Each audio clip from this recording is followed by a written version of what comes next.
ஜெபம் பண்ண கடவோம்.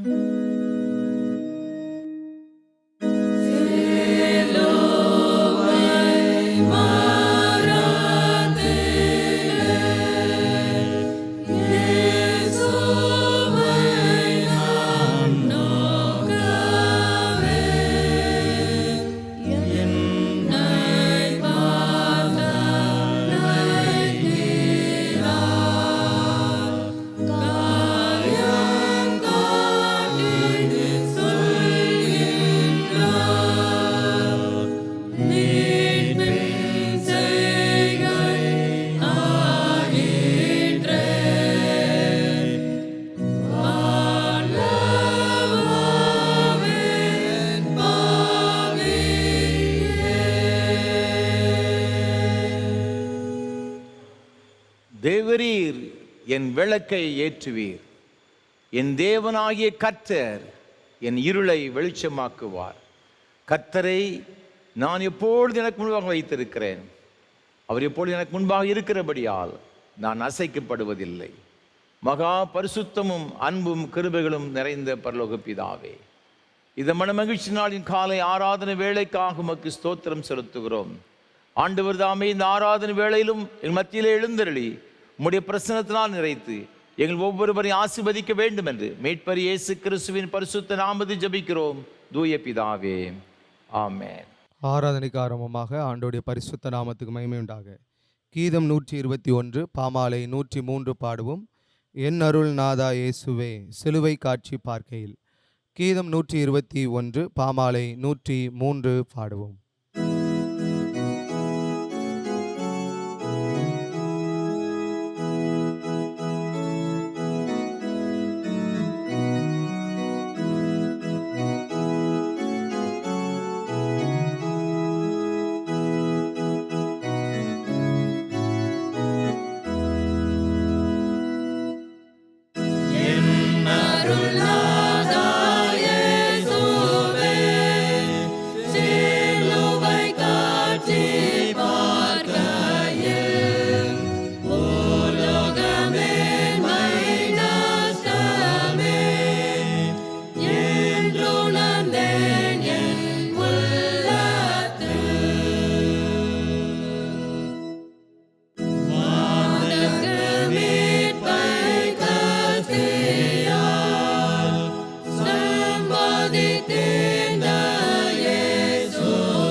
துன்மார்க்கன் தான் செய்த துன்மார்க்கத்தை விட்டு விலகி நியாயத்தையும் நீதியும் செய்வானே ஆகில் அவன் தன் ஆத்துமாவை பிழைக்க பண்ணுவான். உங்கள் வஸ்திரங்களை அல்ல, உங்கள் இருதயங்களை கிழித்து உங்கள் தேவனாகிய கர்த்தரிடத்தில் திரும்புங்கள். அவர் இரக்கமும் மன உருக்கமும் நீடிய சாந்தமும் மிகுந்த கிருபையும் உள்ளவர். அவர் தீங்குக்கு மனஸ்தாபப்படுகிறவருமாயிருக்கிறார். கர்த்தாவே, என்னை தண்டியும், ஆனாலும் நான் அவமாய் போகாதபடிக்கு உம்முடைய கோபத்தினாலே அல்ல, மட்டாய் தண்டியும்.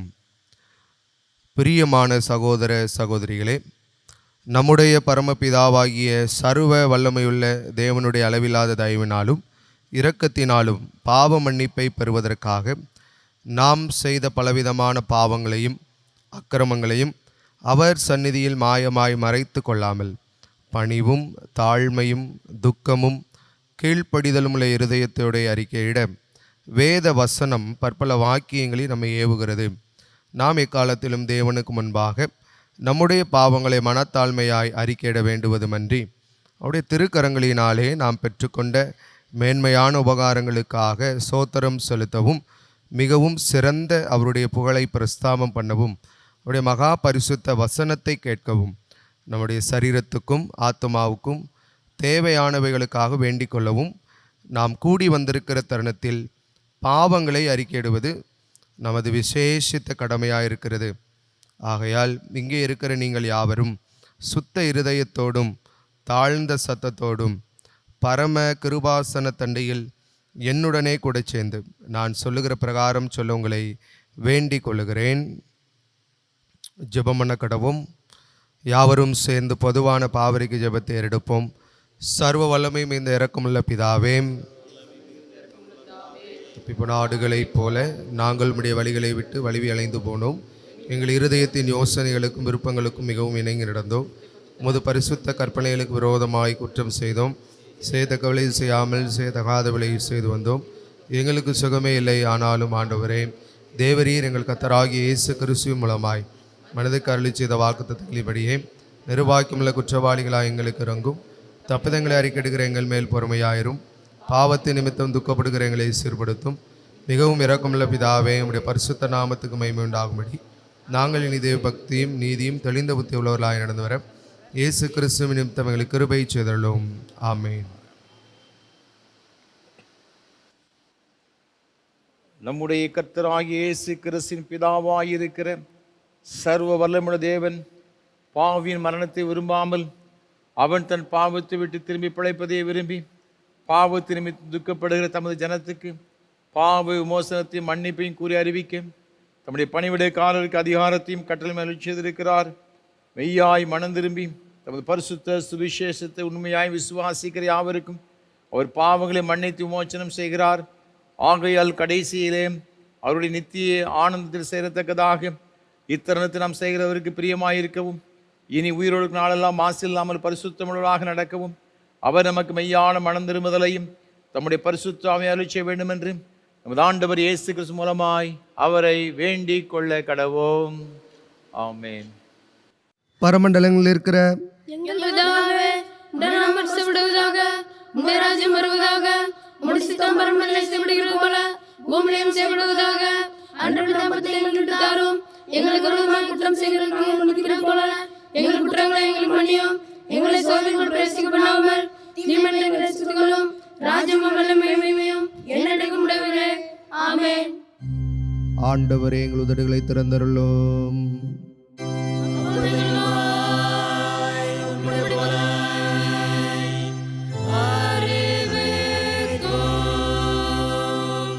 தேவனே, எங்களை ரட்சிக்க விரைவாய் வாரும். ஆண்டவரே, எங்களுக்கு சகாயம் பண்ணார். தேவரேயோ. பிதாவுக்கும் குமாரனுக்கும் பரிசுத்தாவிக்கும் மகிமை உண்டாவதாக. ஆதியிலும் இப்பொழுதும் எப்பொழுதுமான சதாகாலம் மகிமை உண்டாவதாக.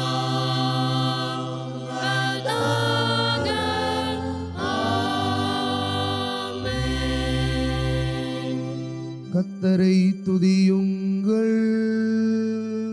கர்த்தருடைய நாமம்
முறையாக வாசிக்கும்படியாக தெரிந்து கொள்ளப்பட்ட சங்கீதம் 46ஆம் சங்கீதம். 46ஆம் சங்கீதத்தை முறையாக வாசிப்போம். தேவன் நமக்கு அடைக்கலமும் பலனும் ஆபத்து காலத்தில் அனுகூலமான துணையுமானவர். ஆகையால் பூமி நிலைமாறினாலும் மலைகள் நடு சமுத்திரத்தில் சாய்ந்து போனாலும் அதன் ஜலங்கள் கொந்தளித்து பொங்கி அதன் பெருக்கினால் பர்வதங்கள் அதிர்ந்தாலும் நாம் பயப்படும். ஒரு நதி உண்டு, அதன் நீர்க்கால்கள் தேவனுடைய நகரத்தையும் உன்னதமானவர் வாசம் பண்ணும் பரிசுத்த ஸ்தலத்தையும் சந்தோஷிப்பிக்கும். தேவன் அதில் நடுவில் இருக்கிறார், அது அசையாது. அதிகாலையிலே தேவன் அதற்கு சகாயம் பண்ணுவார். ஜாதிகள் கொந்தளித்தது, ராஜ்யங்கள் தத்தளித்தது. அவர் தம்முடைய சத்தத்தை முழங்க பண்ணினார், பூமி உருகி போயிற்று. சேனைகளின் கர்த்தர் நம்மோடு இருக்கிறார், யாக்கோபின் தேவன் நமக்கு உயர்ந்த அடைக்கலமானவர். பூமியிலே பால் கடிப்புகளை நடக்கிற கர்த்தருடைய செய்கைகளை வந்து பாருங்கள். அவர் பூமியின் கடைமுனை மட்டும் யுத்தங்களை ஓய பண்ணுகிறார். வில்லை ஒடித்து ஈட்டியை முறிக்கிறார், ரதங்களை நெருப்பினால் சுட்டரிக்கிறார். நீங்கள் அமர்ந்திருந்து நானே தேவனுடைய அறிந்து கொள்ளுங்கள். ஜாதிகளுக்குள்ளே உயர்ந்திருப்பேன், பூமியிலே உயர்ந்திருப்பேன். சேர்ந்து வாசிப்போம். சேனைகளின் கர்த்தர் நம்மோடு இருக்கிறார், யாக்கோபின் தேவன் நமக்கு உயர்ந்த அடைக்கலமானவர்.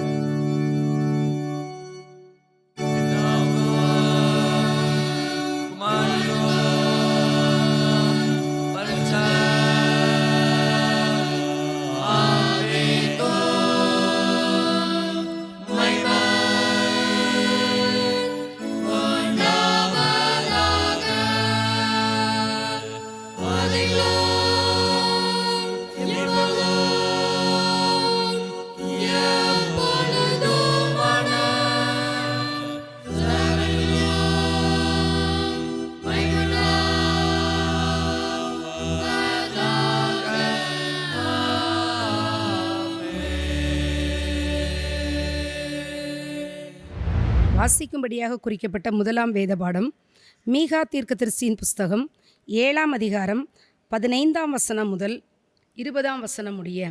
மீகா 7:15 முதல். நீ எகிப்து தேசத்திலிருந்து புறப்பட்ட நாளில் நடந்தது போலவே உன்னை அதிசயங்களை காணப்பண்ணுவேன்.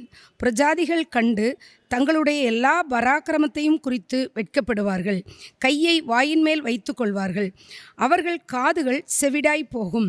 பாம்பை போல மண்ணை நக்குவார்கள். பூமியின் ஊர்வனவற்றைப் போல தங்கள் மறைவிடங்களிலிருந்து நடுநடுங்கி புறப்படுவார்கள். நமது தேவனாகிய கர்த்தரிடத்துக்கு திகிலோடே சேர்ந்து உனக்கு பயப்படுவார்கள்.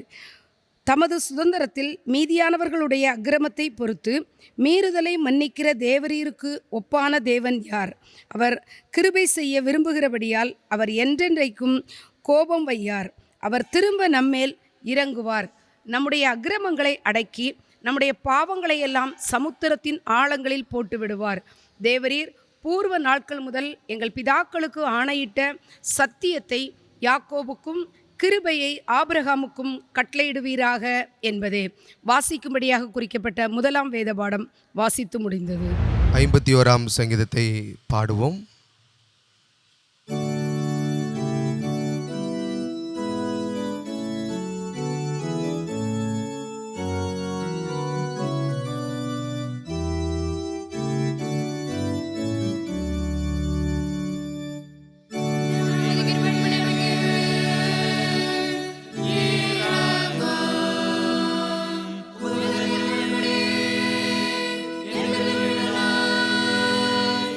Sote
வாசிக்கும்படியாக குறிக்கப்பட்ட இரண்டாம் வேத பாடம் 1 பேதுரு 2ஆம் அதிகாரம் 17ஆம் வசனம் முதல் 24ஆம் வசனம் வரை. 1 பேதுரு 2ஆம் அதிகாரம் 17ஆம் வசனம் முதல். எல்லாரையும் கனம் பண்ணுங்கள், சகோதரரிடத்தில் அன்பு கூறுங்கள், தேவனுக்கு பயந்திருங்கள், ராஜாவை கனம் பண்ணுங்கள். வேலைக்காரரே, அதிக பயத்துடனே உங்கள் எஜமான்களுக்கு கீழ்ப்படிந்திருங்கள். நல்லவர்களுக்கும் சாந்த குணமுள்ளவர்களுக்கும் மாத்திரமல்ல, முரட்டு குணமுள்ளவர்களுக்கும் கீழ்ப்படிந்திருங்கள். ஏனெனில் தேவன் மேல் பற்றுதலாய் இருக்கிற மனசாட்சியின் நிமித்தம் ஒருவன் அநியாயமாய் பாடுபட்டு உபத்திரவங்களை பொறுமையாய் சகித்தால் அதுவே பிரீதியாயிருக்கும். நீங்கள் குற்றம் செய்து அடிக்கப்படும்போது பொறுமையோடே சகித்தால் அதனால் என்ன கீர்த்தியுண்டு? நீங்கள் நன்மை செய்து பாடுபடும்போது பொறுமையோடே சகித்தால் அதுவே தேவனுக்கு முன்பாக பிரீதியாயிருக்கும். இதற்காக நீங்கள் அழைக்கப்பட்டும் இருக்கிறீர்கள். ஏனெனில் கிறிஸ்துவும் உங்களுக்காக பாடுபட்டு நீங்கள் தம்முடைய அடிச்சுவடுகளை தொடர்ந்து வரும்படி உங்களுக்கு மாதிரியை பின்வைத்து போனார். அவர் பாவம் செய்யவில்லை, அவருடைய வாயிலே வஞ்சனை காணப்படவும் இல்லை. அவர் வையப்படும்போது பதில் வையாமலும் பாடுபடும்போது பயமுறுத்தாமலும் நியாயமாய் தீர்ப்பு செய்கிறவர்களுக்கு தம்மை ஒப்புவித்தார். நாம் பாவங்களுக்கு செத்து நீதிக்கு பிழைத்திருக்கும்படிக்கு அவர் தாமே தமது சரீரத்திலே நம்முடைய பாவங்களை சிலுவையின் மேல் சுமந்தார். அவருடைய தழும்புகளால் குணமானீர்கள் என்பது வாசிக்கும்படியாக குறிக்கப்பட்ட இரண்டாம் வேத பாடம் வாசித்தாயிற்று.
வானத்தையும் பூமியும் படைத்த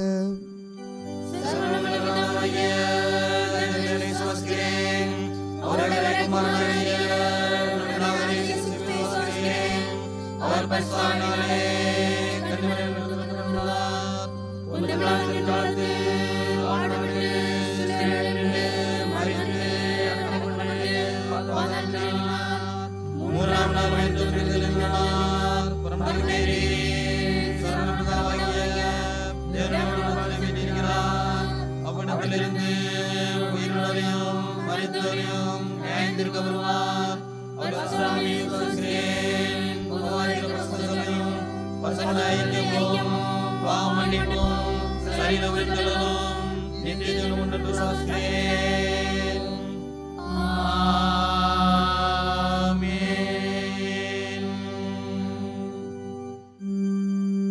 கர்த்தர் உங்களோடு இருப்பாராக.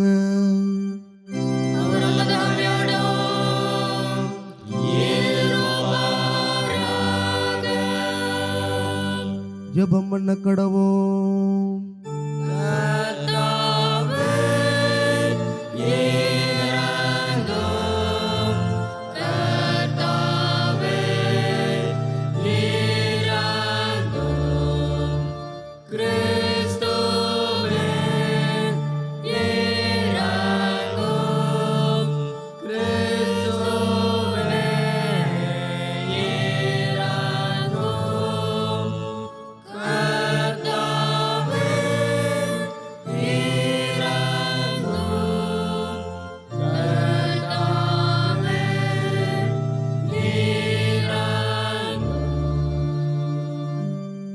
பரமண்டங்களில் இருக்கிற எங்கள் பிதாவே, உம்முடைய நாமம் மகிமைப்படுவதாக, உம்முடைய ராஜ்யம் வருவதாக, உம்முடைய சித்தம் பரமண்டலத்திலே செய்யப்படுவது போல பூமியிலும் செய்யப்படுவதாக.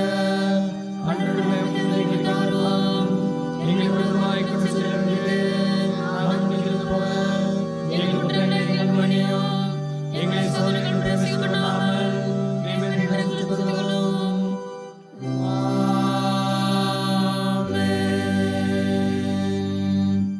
கர்த்தாவே, உம்முடைய இரக்கத்தை எங்கள் காண்பியோ.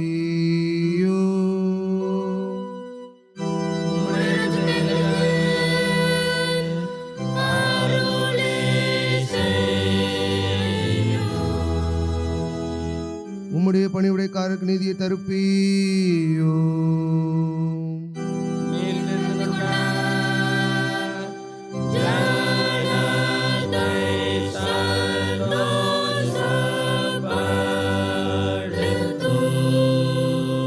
கர்த்தாவே, உம்முடைய ஜனத்தை ரட்சியோ.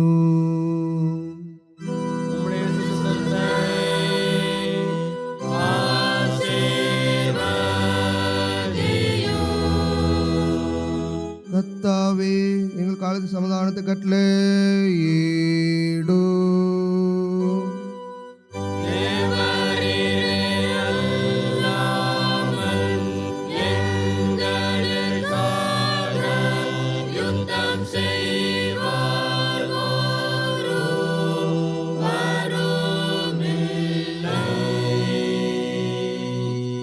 பராபரனே, எங்கள் இதயத்தை சுத்திகரியோ.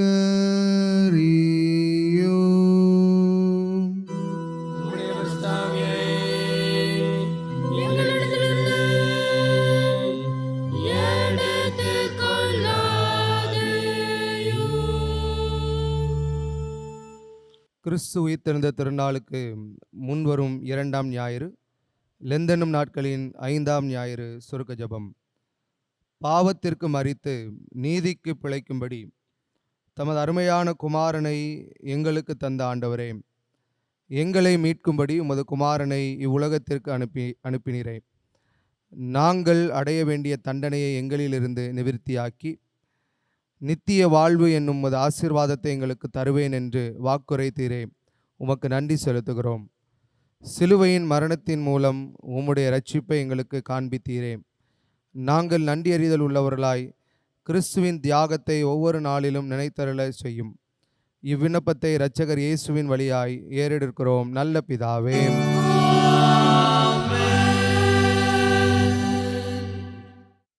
சமாதானத்துக்கு காரணரும் ஏக சிந்தை விரும்புகிறவருமாகிய தேவனே, உம்மை அறிவதே நித்திய ஜீவன், உம்மை சேவிப்பதே மெய் சுவாதீனம். தேவரீரை தஞ்சமாக கொண்டிருக்கிற உமது அடியாராகிய நாங்கள் எந்த விரோதிகளுடைய வல்லமைக்கும் பயப்படாதிருக்கும்படியாக எங்கள் சத்துருக்கள் செய்கிற எல்லா பிரயத்தனங்களிலும் நின்று எங்கள் கர்த்தராகிய இயேசு கிறிஸ்துவின் வல்லமையினால் எங்களை காப்பாற்றி அருளும்.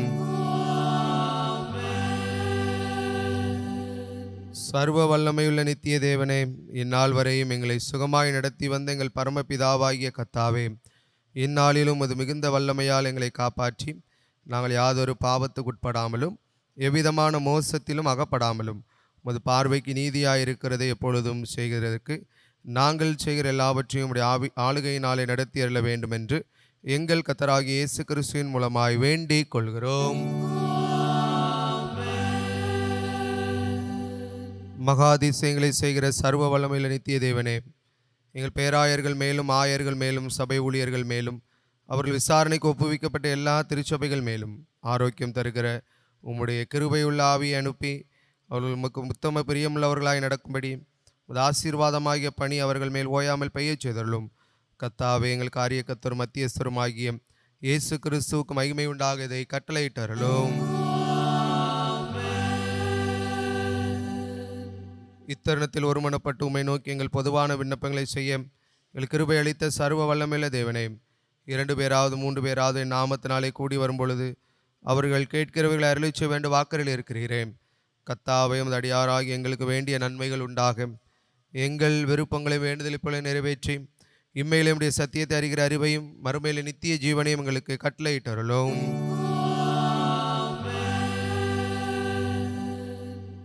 ஆண்டோடைய வார்த்தையை கேட்பதற்கு ஆயத்தமாக கீதம் 139 பாமாலை 102 பாடுவோம். இரத்தம் காயம் குத்தும். கீதம் 139 பாமாலை 102 பாடுவோம்.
கர்த்தரும் உலக இரட்சகருமான இயேசு கிறிஸ்துவின் ஈடேனற்ற நாமத்தினாலே திருநெல்வேலி திருமடலும் கல்லடிக்குறிச்சி CSA கிறிஸ்து ஆலயத்தின் சார்பாக இந்த ஆராதனை வேளையில் பங்கெடுக்க முடியும் வந்திருக்கிற உங்கள் அனைவரையும் அன்போடு கூட வாழ்த்துகிறேன், வரவேற்கிறேன்.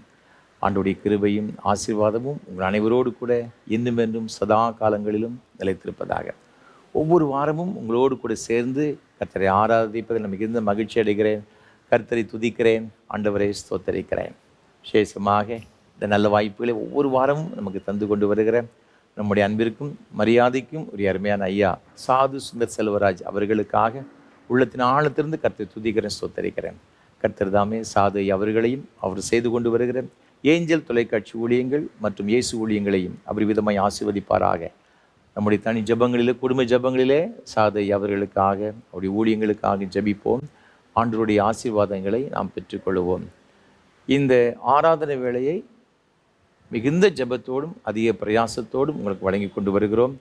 உங்களுடைய ஜபங்கள் அதிகமாக எங்களுக்கு தேவை. எனக்காக என்னோடு கூட இந்த ஊழியத்தில் பங்கெடுத்து கொண்டு வருகிற ஒவ்வொரு கர்த்தருடைய பிள்ளைகளுக்காக விசேஷமாக தினமும் ஜெபிக்க மறவாதிருக்கும்படியாக ஒரு மிகுந்த அன்போடு கூட கேட்டுக்கொள்கிறேன். உங்களுடைய ஜெபங்கள் தான் இந்த ஊழியத்தை செய்வதற்கு எங்களை அதிகமாக உற்சாகப்படுத்துகிறது, எங்களை தாங்கி கொண்டு வருகிறது. ஆகவே ஜெபிக்க மறவாதிருங்கள். அது மாத்திரமல்ல, இந்த ஆராதனை வேளையை ஒளிப்பதிவு செய்வதற்கு ஏராளமான தேவைகள் உண்டு. ஒவ்வொரு மாதத்திலும் நாங்கள் பல ஆயிரங்கள் இதை நாம் செலவழித்து தான் இதை நாங்கள் செய்து கொண்டு வருகிறோம். உங்களுடைய உதவி எங்களுக்கு அதிகமாக தேவை. ஆண்டவர் உங்கள் உள்ளத்தை எவ்வாறு சொன்னால் நீங்கள் மனம் வந்து இந்த ஆராதனை வேளையை ஒளிப்பதிவு செய்வதற்கு நீங்கள் தாங்க முன்வரும்படியாக அன்போடு நான் கேட்டுக்கொள்கிறேன். உலகமெங்கிலும் பல நாடுகளிலே உள்ள அருமையான கர்த்தருடைய பிள்ளைகளுக்கு இந்த ஆராதனை வேளை மிகுந்த ஆசீர்வாதமாக இருக்குது. பல நாடுகளில் அவங்க பல இடங்களில் இருக்கிறாங்க, சர்ச்சுக்கு போக முடியலை. அது மாத்திரமல்ல, வயதான பெற்றோர்கள் ஆலயத்துக்கு செல்ல முடியலை. முதியோர் விடுதியில் இருக்கிற அருமையான பிள்ளைகள் அநேகர் என்கிட்ட தொலைபேசி மூலமாக, ஐயா இந்த ஆராதனை வேளை எங்களுக்கு மிகுந்த ஆறுதலாக ஆசீர்வாதமாக இருக்கிறது. அது மாத்திரமல்ல, கிறிஸ்துவர் அல்லாத அநேக குடும்பத்தினர் இந்த ஆராதனை மூலமாக அவர்கள் ஆசீர்வாதத்தை பெற்றுக்கொண்டு வருகிறார்கள் என்பதை கேள்விப்பட்டு அதிக மகிழ்ச்சி அடைகிறேன். கர்த்தரை துதிக்கிறேன், ஸ்தோத்தரிக்கிறேன். ஆக நீங்கள் செய்கிற உதவி ஒரு பெரிய ஒரு உதவி. ஆகவே நீங்கள் மறவாமல் இந்த ஊழியங்களுக்காக ஜெபிக்கிறது மாத்திரமல்ல, இந்த ஊழியத்தை ஆதரிக்க முன்வரும்படியாக உங்களை அன்போடு நான் கேட்டுக்கொள்கிறேன். தொடர்ந்து கர்த்தர் தாமே உங்கள் அனைவரையும் ஆசீர்வதிப்பாராக, உங்களையும் உங்களுடைய குடும்பத்தையும் பெருக பண்ணுவாராக. நீங்கள் இப்பொழுது இருக்கிறது பாரிக்கும் 1000 மடங்கு அதிகமாகும்படி உங்கள் பிதாக்களின் தேவனை கர்த்தர் சொல்லியபடியே உங்களை ஆசீர்வதிப்பார் என்ற வார்த்தையின்படி ஆண்டவர் பல 1000 மடங்காக உங்களை ஆசீர்வதித்து உயர்த்துவாராக. தேவ கிருபை உங்கள் அனைவரோடு கூட எப்பொழுதும் இருப்பதாக. ஆமென். தொடர்ந்து கர்த்தர் நம்மோடு கூட பேசும்படியாக நாம் ஜெபம் செய்வோம். பரிசுத்த பிதாவே, இப்பொழுது உம்முடைய திருவார்த்தைகளை கேட்க வந்திருக்கிறோம். எங்களோடு நீர் பேசும்படியே நாங்கள் ஜெபிக்கிறோம். இன்றைக்கு நாங்கள் கேட்கிற உம்முடைய வேத வசனங்கள் எங்கள் ஒவ்வொருடைய ஆவி, ஆத்மா, சரீரத்திற்கு மிகவும் பிரயோஜனமாக இருக்க கர்த்தர் தாமே உதவி செய்யும்படி நாங்கள் ஜெபிக்கிறோம். என்னை மறைத்து நீ வெளிப்படுங்க சுவாமி. உங்களுடைய நாமத்தை நீ மகிமைப்படுத்துங்க. மீட்பர் இயேசு கிறிஸ்துவின் பரிசுத்த நாமத்தில் ஜெபிக்கிறோம் தூய பிதாவே, ஆமென். கிறிஸ்துவுக்குள் மிகவும் பிரியமானவர்களே, மீண்டும் உங்கள் யாவரையும் அன்போடு கூட வாழ்த்துகிறேன். ஆண்டவருடைய கிருபையும் ஆசீர்வாதமும் நம் அனைவரோடு கூட எப்பொழுதும் நிலைத்திருப்பதாக.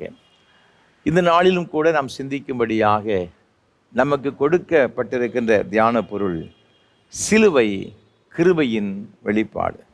த கிராஸ் மேனிஃபெஸ்டேஷன் ஆஃப் கிரேஸ் என்று சொல்லுவார்கள். சிலுவையின் மூலமாக ஒரு மாபெரும் கிருபையை, ஆசீர்வாதங்களை பெற்றுக்கொள்கிறோம் என்பதை நம் வேதத்திலிருந்து நாம் இன்றைக்கு கற்றுக்கொள்ளப் போகிறோம். ஆதாரமாக தெரிந்து கொண்ட வேத வசனம் நாம் வேத பாடமாக வாசிக்க கேட்ட அப்போஸ்தலனாகிய பேதுரு எழுதின பொதுவான 1 நிருபம் 2 அதிகாரம் 24 வசனம். நாம் பாவங்களுக்கு செத்து நீதிக்கு பிழைத்திருக்கும்படிக்கு அவர்தாமே தமது சரீரத்திலே நம்முடைய பாவங்களை சிலுவையின் மேல் சுமந்தார், அவருடைய தழும்புகளால் குணமானீர்கள் என்று இங்கு வேதத்தில் எழுதப்பட்டிருக்கிறது. ஆண்டவராக இருக்கிற இயேசு கிறிஸ்து நம் ஒவ்வொருவருக்காகவும் சிலுவையை சுமந்தார். இது சிலுவையை ஆண்டவர் சுமந்தபடியினால் நாம் பெற்றுக்கொள்கிற ஒரு பெரிய ஒரு ஆசீர்வாதம். அவர் சிலுவை சுமந்தபடினால் நாம் பெற்றுக்கொள்கிற அவருடைய பெரிய ஒரு கிருபை என்ன என்பதை குறித்து இன்றைக்கு நாம் சற்று தியானிக்க போகிறோம். இது சிலுவை என்பதை நாம் பார்க்கும் பொழுது ஆதி காலங்களில், ரோமருடைய ஆட்சி காலங்களிலே இது ஒரு பெரிய ஒரு கொடிய குற்றவாளிகளை கொலை செய்கின்ற ஒரு கருவி.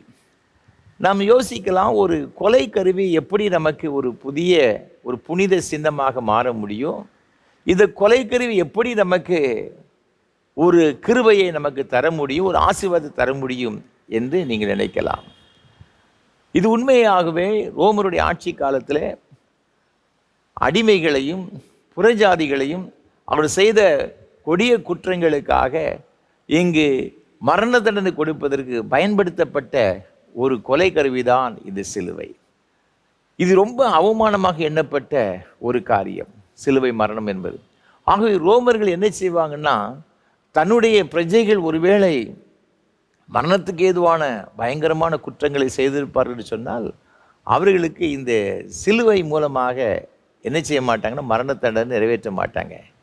ஏன்னா அது அவங்களுடைய ரோமர்களுக்கு ஒரு பெரிய அவமானமாக இருக்குமா. அந்த அளவிற்கு இந்த சிலுவையை ரொம்ப அற்பமாக எண்ணப்பட்டது தான். ஆனால் இயேசு கிறிஸ்து இது சிலுவை சுமந்தபடியினால் இன்றைக்கு அவமானமாக எண்ணப்பட்ட இந்த சிலுவையின் மூலமாக ஆண்டவருடைய விலையேற பெற்ற கிருபைகளையும் ஆசீர்வாதங்களையும் நாம் பெற்றுக்கொள்கிறோம். ஆகவேத்தான் நம் வேதத்தில் வாசித்து பார்க்கும் பொழுது 1 கொரிந்தியர் 1:18 சிலுவையை பற்றி உபதேசம் கெட்டு போகிறவர்களுக்கு அது பைத்தியமாக இருக்கிறது, அது நம்பப்படுகிற நமக்கும் அது தேவ பலனாக இருக்கிறது. கலாத்தியர்களின் நிருபம் 6:14 வாசித்து பார்க்கும் பொழுது பவுல் அப்போஸ்தலன் சொல்லுகிறான், நானோ நம்முடைய கர்த்தராயிருக்கிற இயேசு கிறிஸ்துவின் சிலுவையை குறித்து அல்லாமல் வேறு ஒன்றையும் குறித்து மேன்மை பாராட்டாதிருப்பேனாக. ஒரு அவமானமாக எண்ணப்பட்ட இந்த கொலை கருவி இது சிலுவை இன்றைக்கு எல்லாராலும் மேன்மை பாராட்டப்படுகிறதுக்கு ஒரே ஒரு காரணம் என்ன தெரியுமா? இந்த சிலுவையில் இயேசு கிறிஸ்து தமக்காக அல்ல, நம்ம ஒவ்வொருவருக்காகவும் உங்களுக்காக எனக்காக இந்த சிலுவையில் தம்முடைய ஜீவனையை கொடுத்தார். ஆகவே தான் இன்றைக்கு இது சிலுவையின் மூலமாக ஒரு மாபெரும் ஒரு சிலாக்கியம், இது கிருபைகளை நாம் பெற்றுக்கொள்கிறோம்.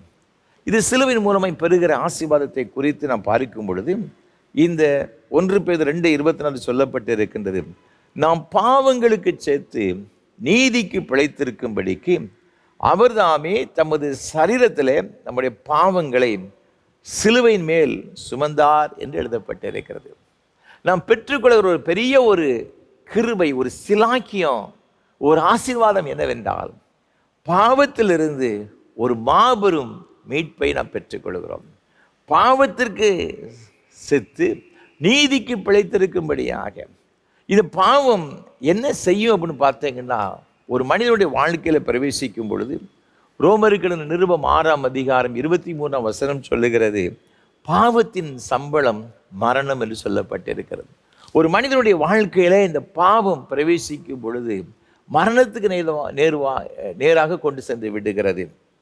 எசேக்கியேல் 18:20 வாசித்து பார்க்கும் பொழுது பாவம் செய்கிற ஆத்துமா சாகும் என்று சொல்லப்பட்டிருக்கிறது. ஏனென்றால் இந்த பாவம் ஒரு மனிதனுடைய வாழ்க்கையில் அவன் செய்யும் பொழுது, நீங்கள் ஆதியாகமம் புத்தகம் 4:7 சொல்லப்பட்டிருக்கிறது, நீ நன்மை செய்யாதிருந்தால் பாவம் வாசற்படியில் என்ன செய்யுமா படுத்திருக்கு சொல்லப்பட்டிருக்கிறது. இது பாவம் ஒரு மனிதன் செய்யும் பொழுது அந்த பாவம் வீட்டு வாசற்படியிலே எப்பொழுதும் படுத்திருக்கும். பார்த்துக்கிடுங்க, ஒரு நாள் வரும் பொழுது அந்த பாவம் அவனை மரணத்திற்குள்ளாக கொண்டு செல்லும் என்பது சந்தேகம் கிடையாது. இந்த நீங்கள் 4ஆம் அதிகாரத்தை தொடர்ந்து நீங்கள் வாசித்து பார்க்கும் பொழுது 11 முதல் 14 வரை உள்ள வசனங்களிலே இங்கு காயின் ஆண்டவர் நோக்கி கதறுகிறான், ஆண்டவரே, நீர் என்னை உமது சமூகத்தை விட்டு என்னை துரத்து விடுவீர் என்று சொன்னால் என்னை கண்டுபிடிக்கிற எவனும் என்னை கொன்று போடுவானே.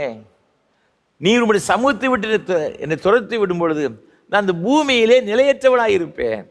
அப்பொழுது என்னை பார்க்கிற எவனும் கொன்று போடுவானே, என்ன செய்ய என்று அவன் கதறுகிறதாக வேதத்திலே பார்க்கிறோம். காரணம், இந்த காயின் தன் சகோதரனாகிய ஆபேலை கொலை செய்ததாக வேதத்தில் பார்க்கிறோம். அவன் செய்த இந்த பாவத்து நிமித்தமாக அவனுக்கு வருகிற தண்டனை எண்ணி தேவ சமூகத்தில் ஆண்டவரிடத்தில் கதறுகிறதாக வேதத்திலே நாம் பார்க்கின்றோம். பாவம் அவ்வளவு கொடிதானது. ஆகவே தான் வேதத்தில் வாசித்து பார்க்கும் பொழுது 32:23 உங்கள் பாவங்கள் உங்களை பின்தொடர்ந்து பிடிக்கும். அதே போல் 1 தீமோத்தேயு 5:24 வாசித்து பார்க்கும் பொழுது சிலருடைய பாவங்கள் அவர்களை பின்தொடரும் என்று சொல்லப்பட்டிருக்கிறது. இந்த பாவம் அவ்வளவு கொடியதானது. இதற்கு யாருமே தப்பித்துக் கொள்ள முடியாது. ஒரு மனிதன் பாவம் செய்வான் என்று சொன்னால் அதற்கான தண்டனையை விலையை அவன் கொடுத்து தான் தீர வேண்டும். ஆதியாகமம் புத்தகம் 6ஆம் அதிகாரத்திலே நீங்கள் வாசித்து பார்க்கும் பொழுது 5ஆம் வசனத்திலே இங்கே வேதத்தில் மிக அழகாக சொல்லப்பட்டிருக்கிறது, ஆண்டவர் பூமியிலே மனுஷர்களை படைத்ததற்காக உண்டு பண்ணினதற்காக அவர் மனஸ்தாபப்பட்டார் என்று இங்கு வேதத்தில் சொல்லப்பட்டிருக்கிறது. அந்த அளவிற்கு இந்த ஜனங்கள் தேவனுக்கு விரோதமாக பயங்கரமான பாவங்களை அவர் செய்தார் என்பதாக சொல்லப்பட்டு இருக்கிறது. அது ஆண்டவருடைய இருதயத்திற்கு மிகவும் விசனமாக இருந்ததாம். நீங்கள் தொடர்ந்து நாம் பார்க்கும் பொழுது 12ஆம் வசனம் 11ஆம் வசனத்தில் சொல்லப்பட்டு இருக்கிறது, பூமியானது தேவனுக்கு முன்பாக சீர்கெட்டதாக இருந்தது, பூமி கொடுமையினால் நிறைந்திருந்தது. நீங்கள் தொடர்ந்து பார்க்கும் பொழுது 13ஆம் வசனம் சொல்லுகிறது, அப்பொழுது தேவன் நோவாவை நோக்கி, மாம்சமான யாவரின் முடிவும் எனக்கு முன்பாக வந்தது, அவர்களாலே பூமி கொடுமையினால் நிறைந்தது, நான் அவர்களை பூமியோடும் கூட அழித்து போடுவேன் என்று சொல்லி ஆண்டவர் சொல்லுகிறதா பார்க்கிறோம். ஆண்டவருடைய கண்களிலே இது நோவாவுக்கு மாத்திரம் கிருபை கிடைத்தது. அதனால் நோவா அவருடைய குடும்பத்தார் 8 பேர் மாத்திரம் காப்பாற்றப்படுகிறார்கள். பூமியில் உள்ள மற்ற எல்லாரும் ஒரே நேரத்தில் இந்த ஜலப்பிரளயம் மூலமாக அழிக்கப்பட்டதாக வேதத்திலே நாம் பார்க்கிறோம். அன்பான ஆண்டவருடைய பிள்ளைகளே, பாவம் செய்துவிட்டு யாரும் தப்பிக்கொள்ளலாம் என்று நினைக்கலாம் என்று சொன்னால் அது ஒரு முடியாத ஒரு காரியம். இந்த பாவம் ஒரு மனிதனை கடைசியிலே அவனை அழித்து விடுகிறது, மரணத்துக்கு நேராக கொண்டு சென்று விடுகிறது. அப்போ இந்த பாவத்திலிருந்து எப்படி ஐயா விடுதலை பெற்றுக்கொள்ள முடியும்? எபிரேயர் 9ஆம் அதிகாரம் 22ஆம் வசனம் சொல்லுகிறது, இரத்தம் சிந்தல் இல்லாமல் பாவ மன்னிப்பு கிடையாது. இதற்கு ஒரே ஒரு பிராயச்சித்தம், இரத்தம் சிந்தப்பட வேண்டும். அதற்காகத்தான் ஆண்டவராக இருக்கிற இயேசு கிறிஸ்து கல்வாரி சிலுவையிலே தம்முடைய இரத்தத்தை சிந்தினார் என்று வேதத்திலே பார்க்கிறோம். கொலோசியர்கள் நிருபம் 1ஆம் அதிகாரத்தில் நீங்கள் வேதத்தில் பார்க்கும் பொழுது வேதம் மிக அழகாக சொல்லுகிறது. 14ஆம் வசனத்தில் கொலோசியர் 1:14 நாம் பார்க்கும் பொழுது, குமாரனாகிய அவருக்குள் அவருடைய இரத்தத்தினாலே பாவ மன்னிப்பாகிய மீட்பு நமக்கு உண்டாயிருக்கிறது. அவருடைய இரத்தத்தினாலே பாவ மன்னிப்பாகிய மீட்பை ஆண்டவர் நமக்கு தருகிறதாக வேதத்திலே பார்க்கிறோம். நீங்கள் மீகா தீர்க்கதரிசன புஸ்தகத்திலே 7ஆம் அதிகாரத்தில் 19ஆம் வசனம் சொல்லுகிறது, அவர் திரும்ப நம்மேல் இறங்குவார், நம்முடைய அக்கிரமங்களை அடக்கி நம்முடைய பாவங்களை எல்லாம் சமுத்திரத்தின் ஆழங்களிலே போட்டு விடுவார். ஆண்டவர் தம்முடைய இரத்தத்தை சிந்தினபடியினால் நமக்கு பாவ மன்னிப்பாகிய ஒரு விலையேறப்பெற்ற ஒரு மீட்பையும் ஒரு ரட்சிப்பையும் நமக்கு தருகிறார். அவர் சொல்லுகிறார் மீகா தீர்க்கதரிசி மூலமாக, நம்முடைய பாவத்தையெல்லாம் சமுத்திரத்தின் ஆழத்தில் போட்டு விடுவார். ஆழத்தில் போட்ட பிறகு வருவதற்கு வாய்ப்பே கிடையாது. எவ்வளவு ஒரு அன்பு நிறைந்த தெய்வம் பாருங்க. நம்முடைய பாவங்களை நம்மை விட்டு விலக்குவதற்காக, நாம் பரிசுத்தம் அடைவதற்காக ஆண்டவர் தம்முடைய ஜீவனை கல்வாரி சிலுவையிலே அவர் கொடுத்தார். தம்முடைய கடைசி சொட்டு இரத்தம் இருக்கும் வரைக்கும் தம்முடைய இரத்தத்தை அவர் சிந்தினார் என்பதாக பார்க்கிறோம். இயேசு கிறிஸ்து சிந்திய அந்த இரத்தத்தின் மூலமாக பாவத்திலிருந்து, சாபத்திலிருந்து, அக்கிரமத்திலிருந்து நாம் விடுதலை பெற்றுக்கொள்கிறோம். ஒருவேளை இன்றைக்கு பல வகையான பாவ சிந்தனைகள், பாவத்தின் எண்ணங்கள் மூலமாக அநேகர் அவர்கள் பிடிக்கப்பட்டு விடுதலை பெற முடியாமல் தவித்து கொண்டிருக்கிறாங்க. சரீர பிரகாரமாக அநேக பாவங்களுள்ள சிக்கப்பட்டு சிறைப்படுத்தப்பட்டு விடுதலை பெற முடியாமல் தவித்து கொண்டிருக்கிறாங்க. இதற்கு ஒரே ஒரு வழியும், இயேசு கிறிஸ்துவுடைய சிலுவைக்கு நேராக வரும் பொழுது, அவர் சிந்திய இரத்தத்திற்குள்ளாக நாம் வரும் பொழுது, அந்த இரத்தத்தின் மூலமாக இது விலையேற பெற்ற ஒரு மன்னிப்பையும் விடுதலையும் நாம் பெற்றுக்கொள்கிறோம். கொரியா தேசத்திலே மிகப்பெரிய ஒரு திருச்சபையை ஸ்தாபித்த டாக்டர் பால் யாங்கிச்சோ அவர் சொல்லும் பொழுது இவ்வாறாக சொன்னார்.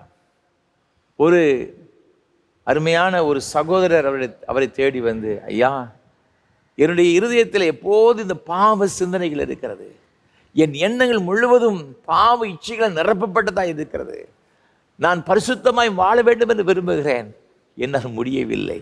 இந்த இச்சையான காரியங்கள், இந்த சிந்தனைகள் எனக்குள் வருகிறபடியினால் என்னால் எதையும் செய்ய முடியவில்லை, எதையும் கான்சன்ட்ரேட் பண்ணி எந்த ஒரு காரியத்தையும் செய்ய முடியவில்லை. எனக்கு தெரிகிறது நான் எங்கோ தவறான பாதையில் சென்று கொண்டிருக்கிறேன். இதிலிருந்து என்ன செய்ய, விடுதலை பெற்றுக்கொள்ள என்ன செய்ய, ஐயா எனக்காக செபியுங்கள் என்று சொன்னாராம். அப்போது டாக்டர் பால் யாங்கிச்சோ அவரை பார்த்து சொன்னார், நான் ஜெபிக்கிறது முதலாவது இருக்கட்டும். நீங்கள் ஒன்று செய்யுங்கள். தினந்தோறும் கால வேளையில் அதிகாலையில் எழுந்து தேவ சமூகத்தில் வந்து, ஆண்டவரே, இந்த நாளில் நான் செல்லுகிற எல்லா இடங்களிலும் உங்கள் பிரசன்னம் இருக்கணும் ஆண்டவரே. எங்கள் என்னுடைய சிந்தையை, என்னுடைய நினைவுகளை, என்னுடைய இருதயத்தை உங்கள் கரத்தில் கொடுக்குறேன். உங்கள் இரத்தத்தினால மூடிக்கிடுங்க ஐயா. கல்வாரி சிலுவையிலே மனுக்குலத்திற்காக சிந்தப்பட்ட உம்முடைய திரு ரத்தத்தினாலே என்னை மூடுங்க ஆண்டவரே, என்னை கழுவுங்க ஆண்டவரே, என்னை பரிசுத்தப்படுத்துங்க. உங்கள் இரத்தத்தை மீறி எந்த ஒரு பாவ எண்ணங்களும் எனக்குள் வர முடியாது. என்னை உங்களுடைய இரத்தத்தினால் மூடிக்கிடுங்க ஆண்டவரே, என் சிந்தனை மண்டலங்களை மூடிக்கொள்ளுங்க ஆண்டவரே என்று சொல்லி கண்ணீரோடு கூட ஜபித்தாராம். டாக்டர் பாலியாங்கிச்சு அவர் சொன்னாராம், நீ ஜெபம் பண்ணிட்டு 1 மாதம் கழிச்சு என்னை வந்து பாரு அப்படின்னு சொன்னாராம். இவர் கருத்தாய் ஜெபம் பண்ணினார். 1 மாதம் கழித்து வரும்போது சொன்னாரா, அப்படி முகத்தில் பெரிய பிரகாசம், ஐயா நீங்கள் சொன்ன மாதிரி ஏசப்பாவுடைய இரத்தத்துக்குள்ளாக என் ஆவி, ஆத்மா, சரீரம், என் சிந்தனைகள் எல்லாவற்றையும் ஒப்பு கொடுத்து ஜெபம் பண்ணையா. இப்போ அந்த பாவ எண்ணங்களே என் இருதயத்தில் வருகிறதில்லை. இயேசு கிறிஸ்து இரத்தத்தினால இந்த ஒரு பெரிய ஒரு சிறையிருப்பிலிருந்து நான் மீட்கப்பட்டு விட்டேன் என்று சந்தோஷத்தோடு கூட சொன்னாராம். அன்பான ஆண்டுடைய பிள்ளைகளே, இந்த உலகத்தில் பாவத்திலிருந்து, பாவ எண்ணங்களிலிருந்து, சிறையிருப்பிலிருந்து விடுதலை பெற்றுக்கொள்வதற்கு வேறு எந்த வழியும் கிடையாது. கல்வாரி சிலுவையில் நமக்காக ஜீவனை கொடுத்த இயேசு கிறிஸ்துவின் இரத்தத்தின் மூலமாக மாத்திரம்தான் அந்த விடுதலை. ஆண்டவர் இந்த இரத்தத்தின் மூலமாக நமக்கு தருகிற ஒரு பெரிய ஒரு பாக்கியம், பெரிய ஒரு கிருபை ஈவு என்னவென்றால் பாவத்திலிருந்து ஒரு விடுதலை. அது மாத்திரமல்ல, நம்ம வேற என்ன ஆசீர்வாதங்களை பெற்றுக்கொள்கிறோம்? இந்த வசனம் சொல்லுகிறது, 1 பேதுரு நிருபம் 2ஆம் அதிகாரம் 24ஆம் வசனத்தில், நாம் பாவங்களுக்கு செத்து நீதிக்கு பிழைத்திருக்கும்படிக்கு அவர்தாமே தமது சரீரத்திலே நம்முடைய பாவங்களை சிலுவையின் மேல் சுமந்தார், அவருடைய தழும்புகளால் குணமானீர்கள். இரண்டாவதாக நாம் பெற்றுக்கொள்கிற ஒரு பெரிய ஒரு ஆசீர்வாதம், இந்த சிலுவையின் மூலமாக நாம் பெற்றுக்கொள்கிற ஒரு பெரிய ஒரு கிருபை என்னவென்றால், நம்முடைய வியாதியிலிருந்து, பலவீனங்களிலிருந்து, நோய்களிலிருந்து ஒரு பெரிய ஒரு சுகத்தை, ஒரு ஆரோக்கியத்தை, விடுதலையை ஆண்டவர் நமக்கு தருகிறார். ஏசாயா தீர்க்கதரிசியின் புஸ்தகம் 53ஆம் அதிகாரம் 5ஆம் வசனத்தை நான் வாசித்து பார்க்கும் பொழுது வேதம் மிக அழகாக சொல்லுகிறது, நம்முடைய மீறுதல்கள் நிமித்தம் அவர் காயப்பட்டு, நம்முடைய அக்கிரமங்கள் நிமித்தம் அவர் நொறுக்கப்பட்டார், நமக்கு சமாதானத்தை உண்டு பண்ணும் ஆக்கினை அவர் மேல் வந்தது, அவருடைய தழும்புகளால் குணமாகிறோம் என்று வேதத்தில் சொல்லப்பட்டிருக்கிறது. ஆண்டவர் நம்முடைய பாவங்களுக்காக, நம்முடைய அக்கிரமங்களுக்காக அவர் பாடுபட்டது மாத்திரமல்ல, அதன் மூலமாக அவர் சரீரத்தில் பட்ட இந்த காய தழும்புகளினால் நாம் ஒரு பெரிய ஒரு ஆசீர்வாதத்தை, ஆரோக்கியத்தை, சுகத்தை பெற்றுக்கொள்கிறோம். அதைத்தான் இங்கு பேதுரு அப்போஸ்தலன் சொல்லும் பொழுது, அவருடைய தழும்புகளினால் நீங்கள் குணமானீர்கள் என்று வசனம் சொல்லுகிறது. அதைத்தான் ஏசாயா தீர்க்கதரிசி சொல்லுகிறான், அவருடைய தழும்புகளால் நாம் குணமாகிறோம். வியாதிகள் பல காரணங்களால் வருகிறது.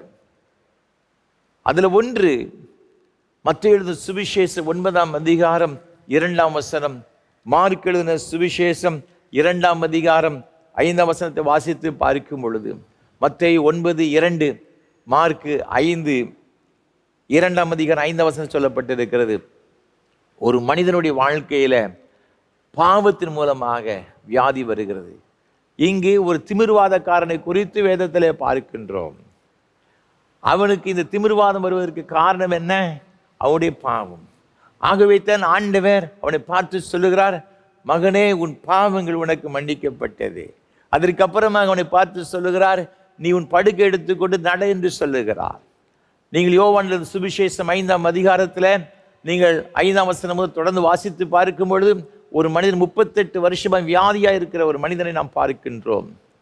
அவன் வெகு காலமாக அவன் அந்த பெதஸ்தா மண்டபத்தை அண்டையில் இருக்கிறதை பார்த்து ஆண்டவனை தேடி வருகிறார்.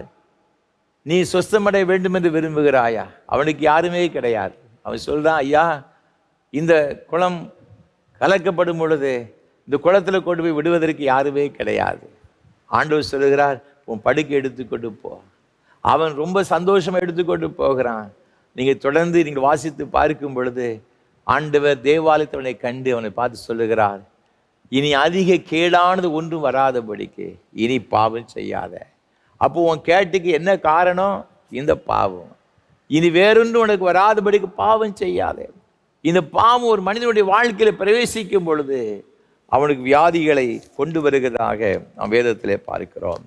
மத்தேயு 9ஆம் அதிகாரத்தில் 29, 30 ஆகிய வசனம் வாசித்து பார்க்கும் பொழுது இங்கு பாவம் என்று சொல்லப்படவில்லை. இங்கு பிறவி குருடர்கள் இருக்கிறதாக பார்க்கிறோம். ஆண்டவர் குருட்டு கண்கள் திறக்கிறதை பார்க்கிறோம்.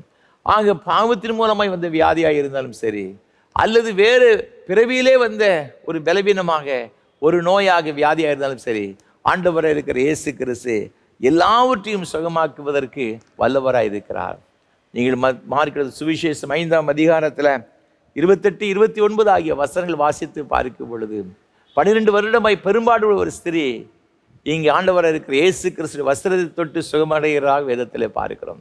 இப்படி ஆண்டவரிடத்தில் வந்த எல்லா தரப்பட்ட மனிதர்கள், ஒருவேளை பாவத்தின் மூலமே வந்த வியாதியாக இருந்தாலும் சரி, வேறு எந்த ஒரு காரணத்தில் வந்த வியாதியாக இருந்தாலும் சரி, ஆண்டவராக இருக்கிற இயேசு கிறிஸ்து எல்லா வியாதிகளும் சுகமாக்க அவர் வல்லவராக இருக்கிறார். இங்கு வசனம் சொல்லுகிறது, அவருடைய தழும்புகளால் நாம் குணமாகிறோம்.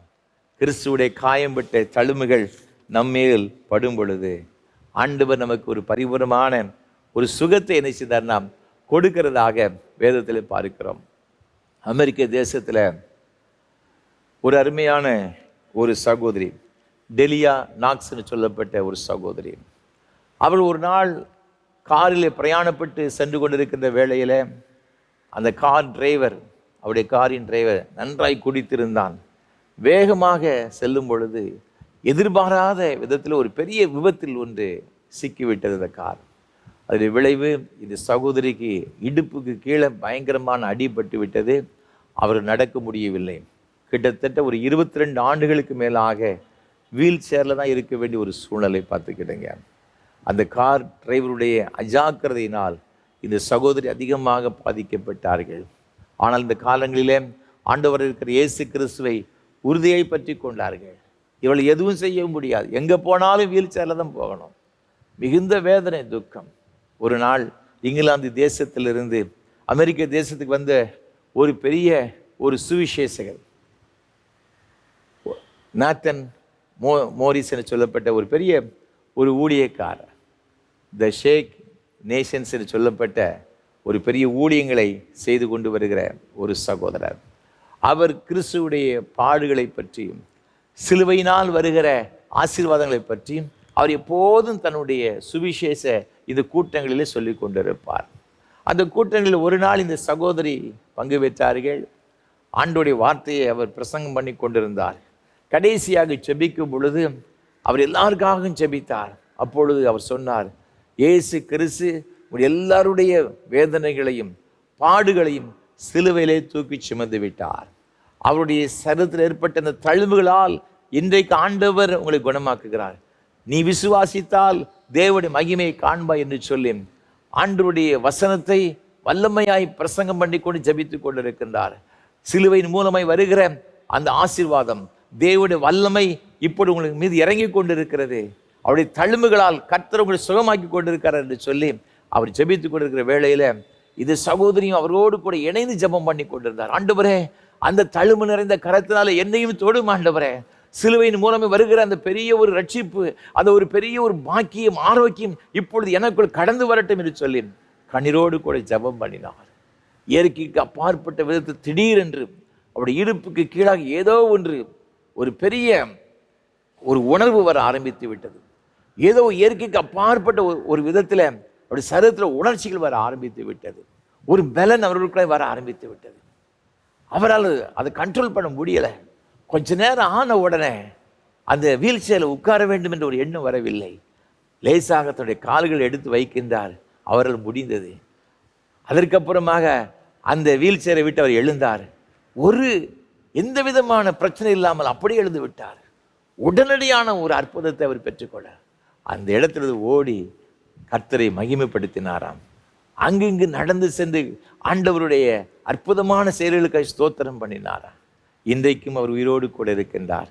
அன்பான ஆண்டவருடைய பிள்ளைகளே, தேவனால் கூடாத காரியம் ஒன்றும் கிடையாது. இந்த அற்புதம் இந்த சகோதரிக்கு எப்படி கிடைத்தது? இயேசு கிறிஸ்து கல்வாரி சிலுவையில் நமக்காய்ப்பட்ட பாடுகள் மூலமே வந்த அந்த தழும்புகளால், அவர் நமக்காய்ப்பட்ட பாடுகள் மூலம் வந்த அந்த தழும்புகளினால் இன்றைக்கு நாம் சுகத்தை பெற்றுக்கொள்கிறோம். ஒரு உயிருள்ள சாட்சியாக இன்றைக்கும் வாழ்ந்து கொண்டிருக்கிறார்கள். இன்றைக்கு தன்னுடைய கணவரோடு கூட சேர்ந்து எல்லா இடங்களிலும் கர்த்தருடைய ஊழியத்தை அவர் செய்து கொண்டு இருக்கிறார் என்பதாக நான் வாசித்தேன். அன்பான தேவனுடைய பிள்ளைகளே, இயேசு கிறிஸ்து நேற்றும் இன்றும் என்றும் மாறாதவர். அவரால் கூடாத காரியம் ஒன்றுமே கிடையாது.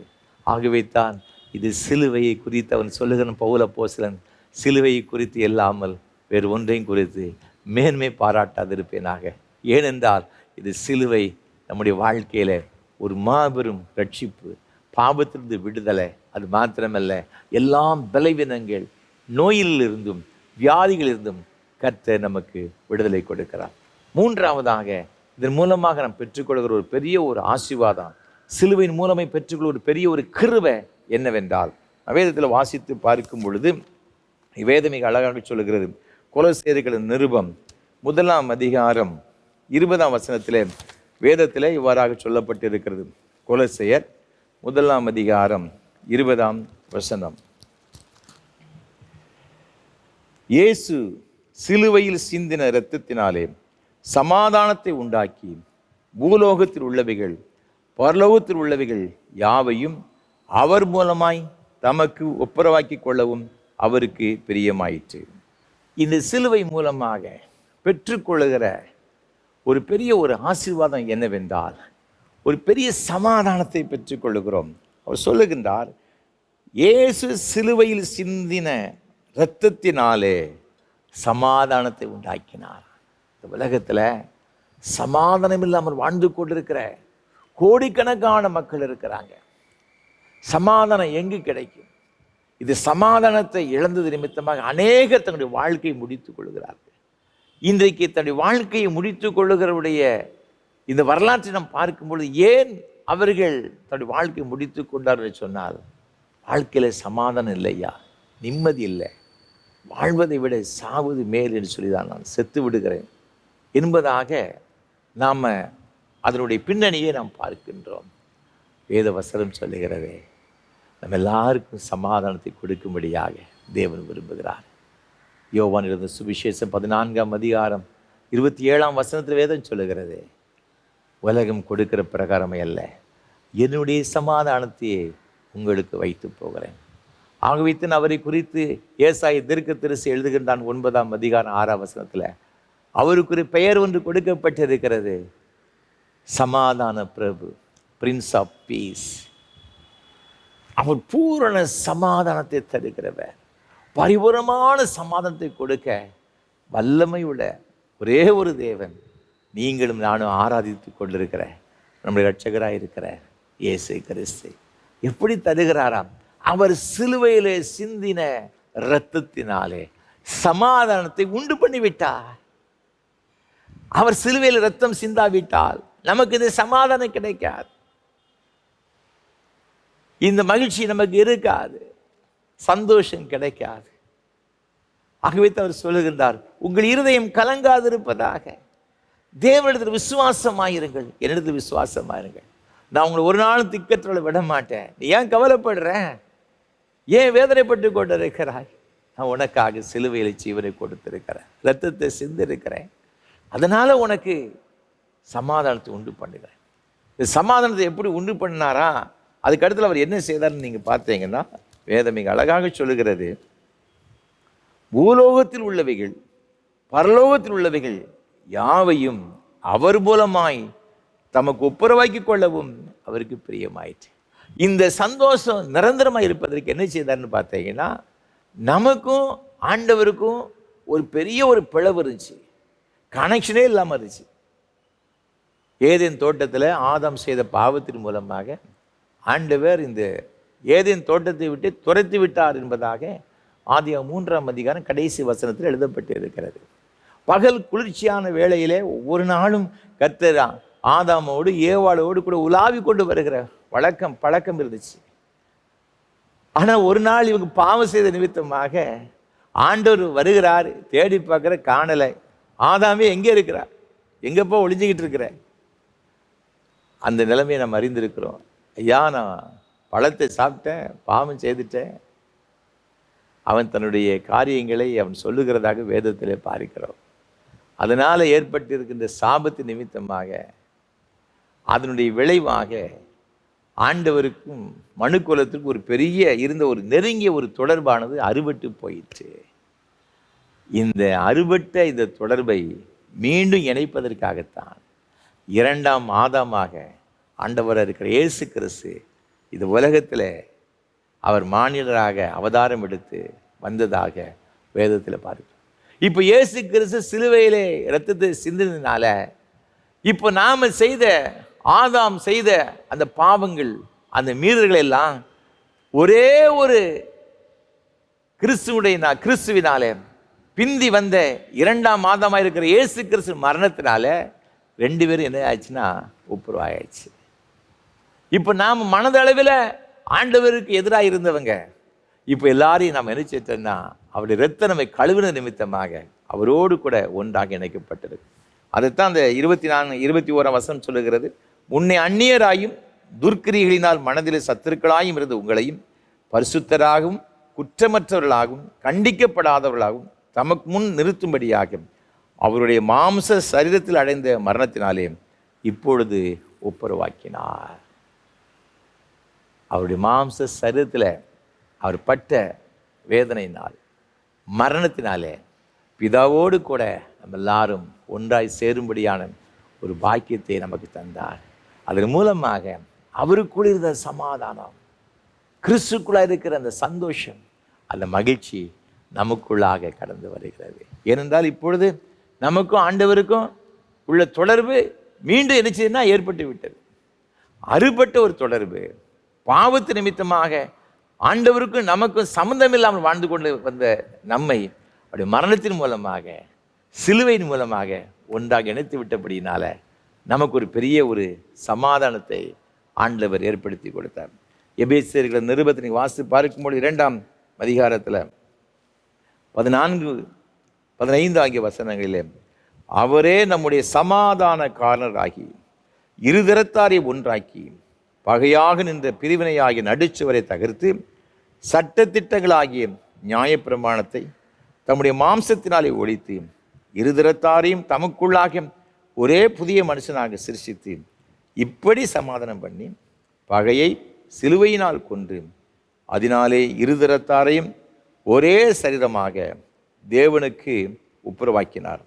அல்லாமலும் அவர் வந்து தூரமாயிருந்த உங்களுக்கும் சமீபமாயிருந்த அவர்களுக்கும் சமாதானத்தை சுவிசேஷமாக அறிவித்தார். இந்த காஸ்பல் என்னதுங்க? சுவிசேஷம் என்ன தெரியுமா? சமாதானம். சமாதானத்தை சுவிசேஷமாக அறிவித்தார். பகையாயிருந்த நடுச்சுவரை எல்லாம் தகர்த்து விட்டு ஒன்றாக்கி விட்டு இப்போ மனுக்குலத்துக்கு அவர் சொல்ற ஒரு பெரிய ஒரு நற்செய்தி தெரியுமா? சமாதானம். இழந்து போன சமாதானத்தை பெற்றுக்கொள்ள ஒரு வழி நீங்களும் நானும் ஆராய்த்து கொண்டிருக்கிற ஆண்டவர் இருக்கிற இயேசு கிறிஸ்து உலகத்தினுடைய பாவத்தின் வல்லமையினால் பிடிக்கப்பட்டு சிறைப்படுத்தப்பட்டு நிம்மதி இழந்து வாழ்கிற ஒவ்வொருவருக்கும் சமாதானத்தை கொடுப்பதற்காக இயேசு இந்த உலகத்தில் நமக்காக மானிடராக அவதாரம் எடுத்து சிலுவையில் தம்முடைய ஜீவனை கொடுத்தார். ஒரு முறை ஒரு அருமையான சகோதரன், நான் இதற்கு முன்பாக இருந்த திருச்சபையில் பணி செய்யும் பொழுது தேடி வந்தார். கிறிஸ்தவர் அல்லாத ஒரு சகோதரர். அவர் சொன்னார், ஐயா எனக்கு ஞானஸ்தானம் கொடுக்கணும் அப்படின்னாரு. நான் அதுக்கு முன்னாடி அவர் பார்த்ததே கிடையாது. கேட்டேன், தம்பி நீங்கள் யார், எந்த ஊர், எதற்கு ஞானஸ்தானம் கொடுக்கணும் என்று கேட்டேன். சொன்னார், ஐயா நான் 17 வருஷமாக நான் எங்களுடைய தெய்வத்திற்கு மாலை போட்டு விரதம் இருந்து நான் தெய்வத்தை வழிபடுவதற்காக மலைகளுக்கு செல்கின்ற பழக்கம் எனக்கு உண்டு. சரி, இப்பொழுது எதற்கு ஞானஸ்தானம் பெற வந்திருக்கிறீர்கள்? என் வாழ்க்கையில் பல வகையான பாவத்தில் அடிமைப்பட்டிருந்தேன். நான் நிம்மதியை இழந்து போனேன், சமாதானத்தை இழந்து போனேன். என்னுடைய தெய்வம் எனக்கு சமாதானத்தை தரும் என்று சொல்லிதானே இவ்வளவு விரதம் இருந்து இத்தனை வருஷங்களை போனேன். ஆனால் எனக்கு நிம்மதி கிடைக்கல, சமாதானம் கிடைக்கல. நான் அவ்வாறு இருந்து கொண்டிருக்கும் பொழுது தேவாலயத்திலிருந்து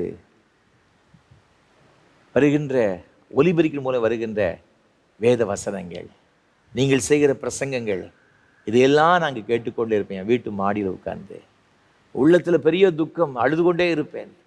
அப்பொழுது மாடியிலிருந்து நான் கேட்டோம்னா இந்த ஆலயத்திலிருந்து வருகிற அந்த பாடல் சத்தம், அந்த ஜப சத்தம், அந்த வேத வார்த்தைகள், பிரசங்கள் எனக்கு கேட்கையா.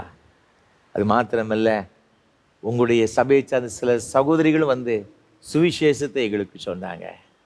நான் ஒன்றை புரிந்து கொண்டேன், இது இயேசு கிறிஸ்து மாத்திரம்தான் எனக்கு நிம்மதியை கொடுக்க முடியும்னு சொல்லி என் வாழ்க்கையை ஆண்டவருக்கு ஒப்பு கொடுத்துருக்கிற ஐயா.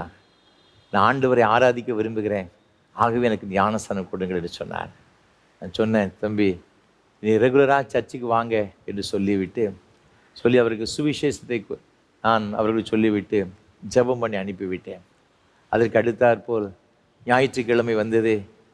ஞானஸ்தான ஆராதனைக்கென்று அவரை ஆயத்தப்படுத்தி ஞானஸ்தானம் பெறுவதற்காக ஞானஸ்தான தொட்டி அண்டைக்கு அழைத்து கொண்டு சென்றேன். அவருக்காக ஜெபம் பண்ணிவிட்டு அந்த ஞானஸ்தான தொட்டியில் அவர் இறங்கினார். அப்பொழுது அவருக்கு ஞானஸ்தானம் கொடுக்கும் பொழுது பிதா, குமாரன், பரிசுத்தாவின் நாமத்தினாலே ஞானஸ்தானம் கொடுக்குன்னு சொல்லி ஞானஸ்தானம் கொடுத்து சபையர் எல்லாம் ஜெபம் பண்ணிவிட்டு அவர் வீட்டுக்கு அனுப்பிவிட்டோம். மறுநாள் காலையிலே என்னை தேடி வந்தார். அப்படி முகத்தில் ஒரு பெரிய மகிழ்ச்சி, சந்தோஷம். என்ன தம்பி காலையில் வந்திருக்கிறேன், என்ன விஷயம் அப்படி கேட்டேன் அவர்கிட்ட. அப்போ அவர் சொன்னார், ஐயா நான் ஒரு முக்கியமான காரியத்தை கூட ஷேர் பண்ண விரும்புகிறேன் ஐயா என்று சொன்னார். நான் கேட்டேன், என்ன தம்பி, என்ன காரியம் என்று கேட்டேன். ஐயா நேற்றைய தினத்தில் ஞானஸ்தானம் கொடுக்கும் பொழுது ஒரு ஆச்சரியமான ஒரு சம்பவம் நடைபெற்றது ஐயா, அது உங்களுக்கு தெரியுமா என்று கேட்டார். என்ன தம்பி, என்ன விஷயம் என்று கேட்டேன். அப்போ அவர் சொன்னார், ஐயா நீங்கள் ஜெபம் பண்ணி என்னை ஞானஸ்தானம் இந்த தொட்டி அண்டையில் நீங்கள் கொண்டு போய் நீங்கள் தண்ணீரில் எனக்கு பிதா, குமாரன், பரிசுத்தாவி நாமத்தினாலே ஞானஸ்தானம் கொடுக்குறேன்னு சொன்னீர்கள் அப்படின்னு கேட்டேன். ஆமாம் தம்பி. என்ன ஐயா, ஒவ்வொரு முறையும் நான் பிதா என்று சொல்லி முழுகும் பொழுது எனக்கு ஒரு அனுபவம் வந்துச்சு. என்ன அனுபவம்னு கேட்டேன். அவர் சொன்னார், ஒரு பெரிய ஒரு இருள் என்று சூழ்ந்தது போல இருந்துச்சு. இரண்டாவது முறையாக குமாரன் என்று சொல்லி தண்ணீரில் நாங்கள் மூழ்கி எழும்பும் பொழுது அந்த இருள் என்னை விட்டு முற்றிலுமாய் அகன்றது போல ஒரு பெரிய ஃபீலிங். என்னுடைய சரீரத்திலிருந்து ஏதோ ஒரு விடுபெற்று வெளியே போனது போல ஒரு உணர்வை பெற்றேன். மூன்றாவதாக பரிசுத்தாவி நாமத்தினால உனக்கு ஞானஸ்தானம் கொடுக்குறேன்னு சொல்லி நான் மூடி எழும்பும் பொழுது ஒரு பெரிய பிரகாசமுள்ள ஒரு வெளிச்சையா, ஒரு பெரிய சந்தோஷம் என் உள்ளத்தில் அப்படியே மூடிக்கொண்டது. அந்த சந்தோஷம் இன்னும் எனக்குள் இருக்கிறது என்று சொல்லி மறுநாள் கால் வந்து சொன்னார். அன்பான ஆண்டவருடைய பிள்ளைகளே, ஒரு மனிதனால் இதை கொடுக்க முடியுமா? உலகத்தில் வேறு எந்த தெய்வத்தாலும் கொடுக்க முடியாதுங்க. நீங்கள் நான் ஆராதித்து கொண்டிருக்கிற நம்ம ஆண்டவராக இருக்கிற இயேசு கிறிஸ்துவின் மூலமாக மாத்திரம்தான் கொடுக்கும். ஒரே ஒரு காரணம், அவர் சொன்னார், நான் சமாதானம் பிறகு நான் உலகம் கொடுக்குற பிரகாரமே அல்லப்பா, என் சமாதானத்தை உனக்கு வைத்து போகிறேன், அந்த சமாதானத்தை உனக்கு தருவேன். எப்படி தருவா தெரியுமா?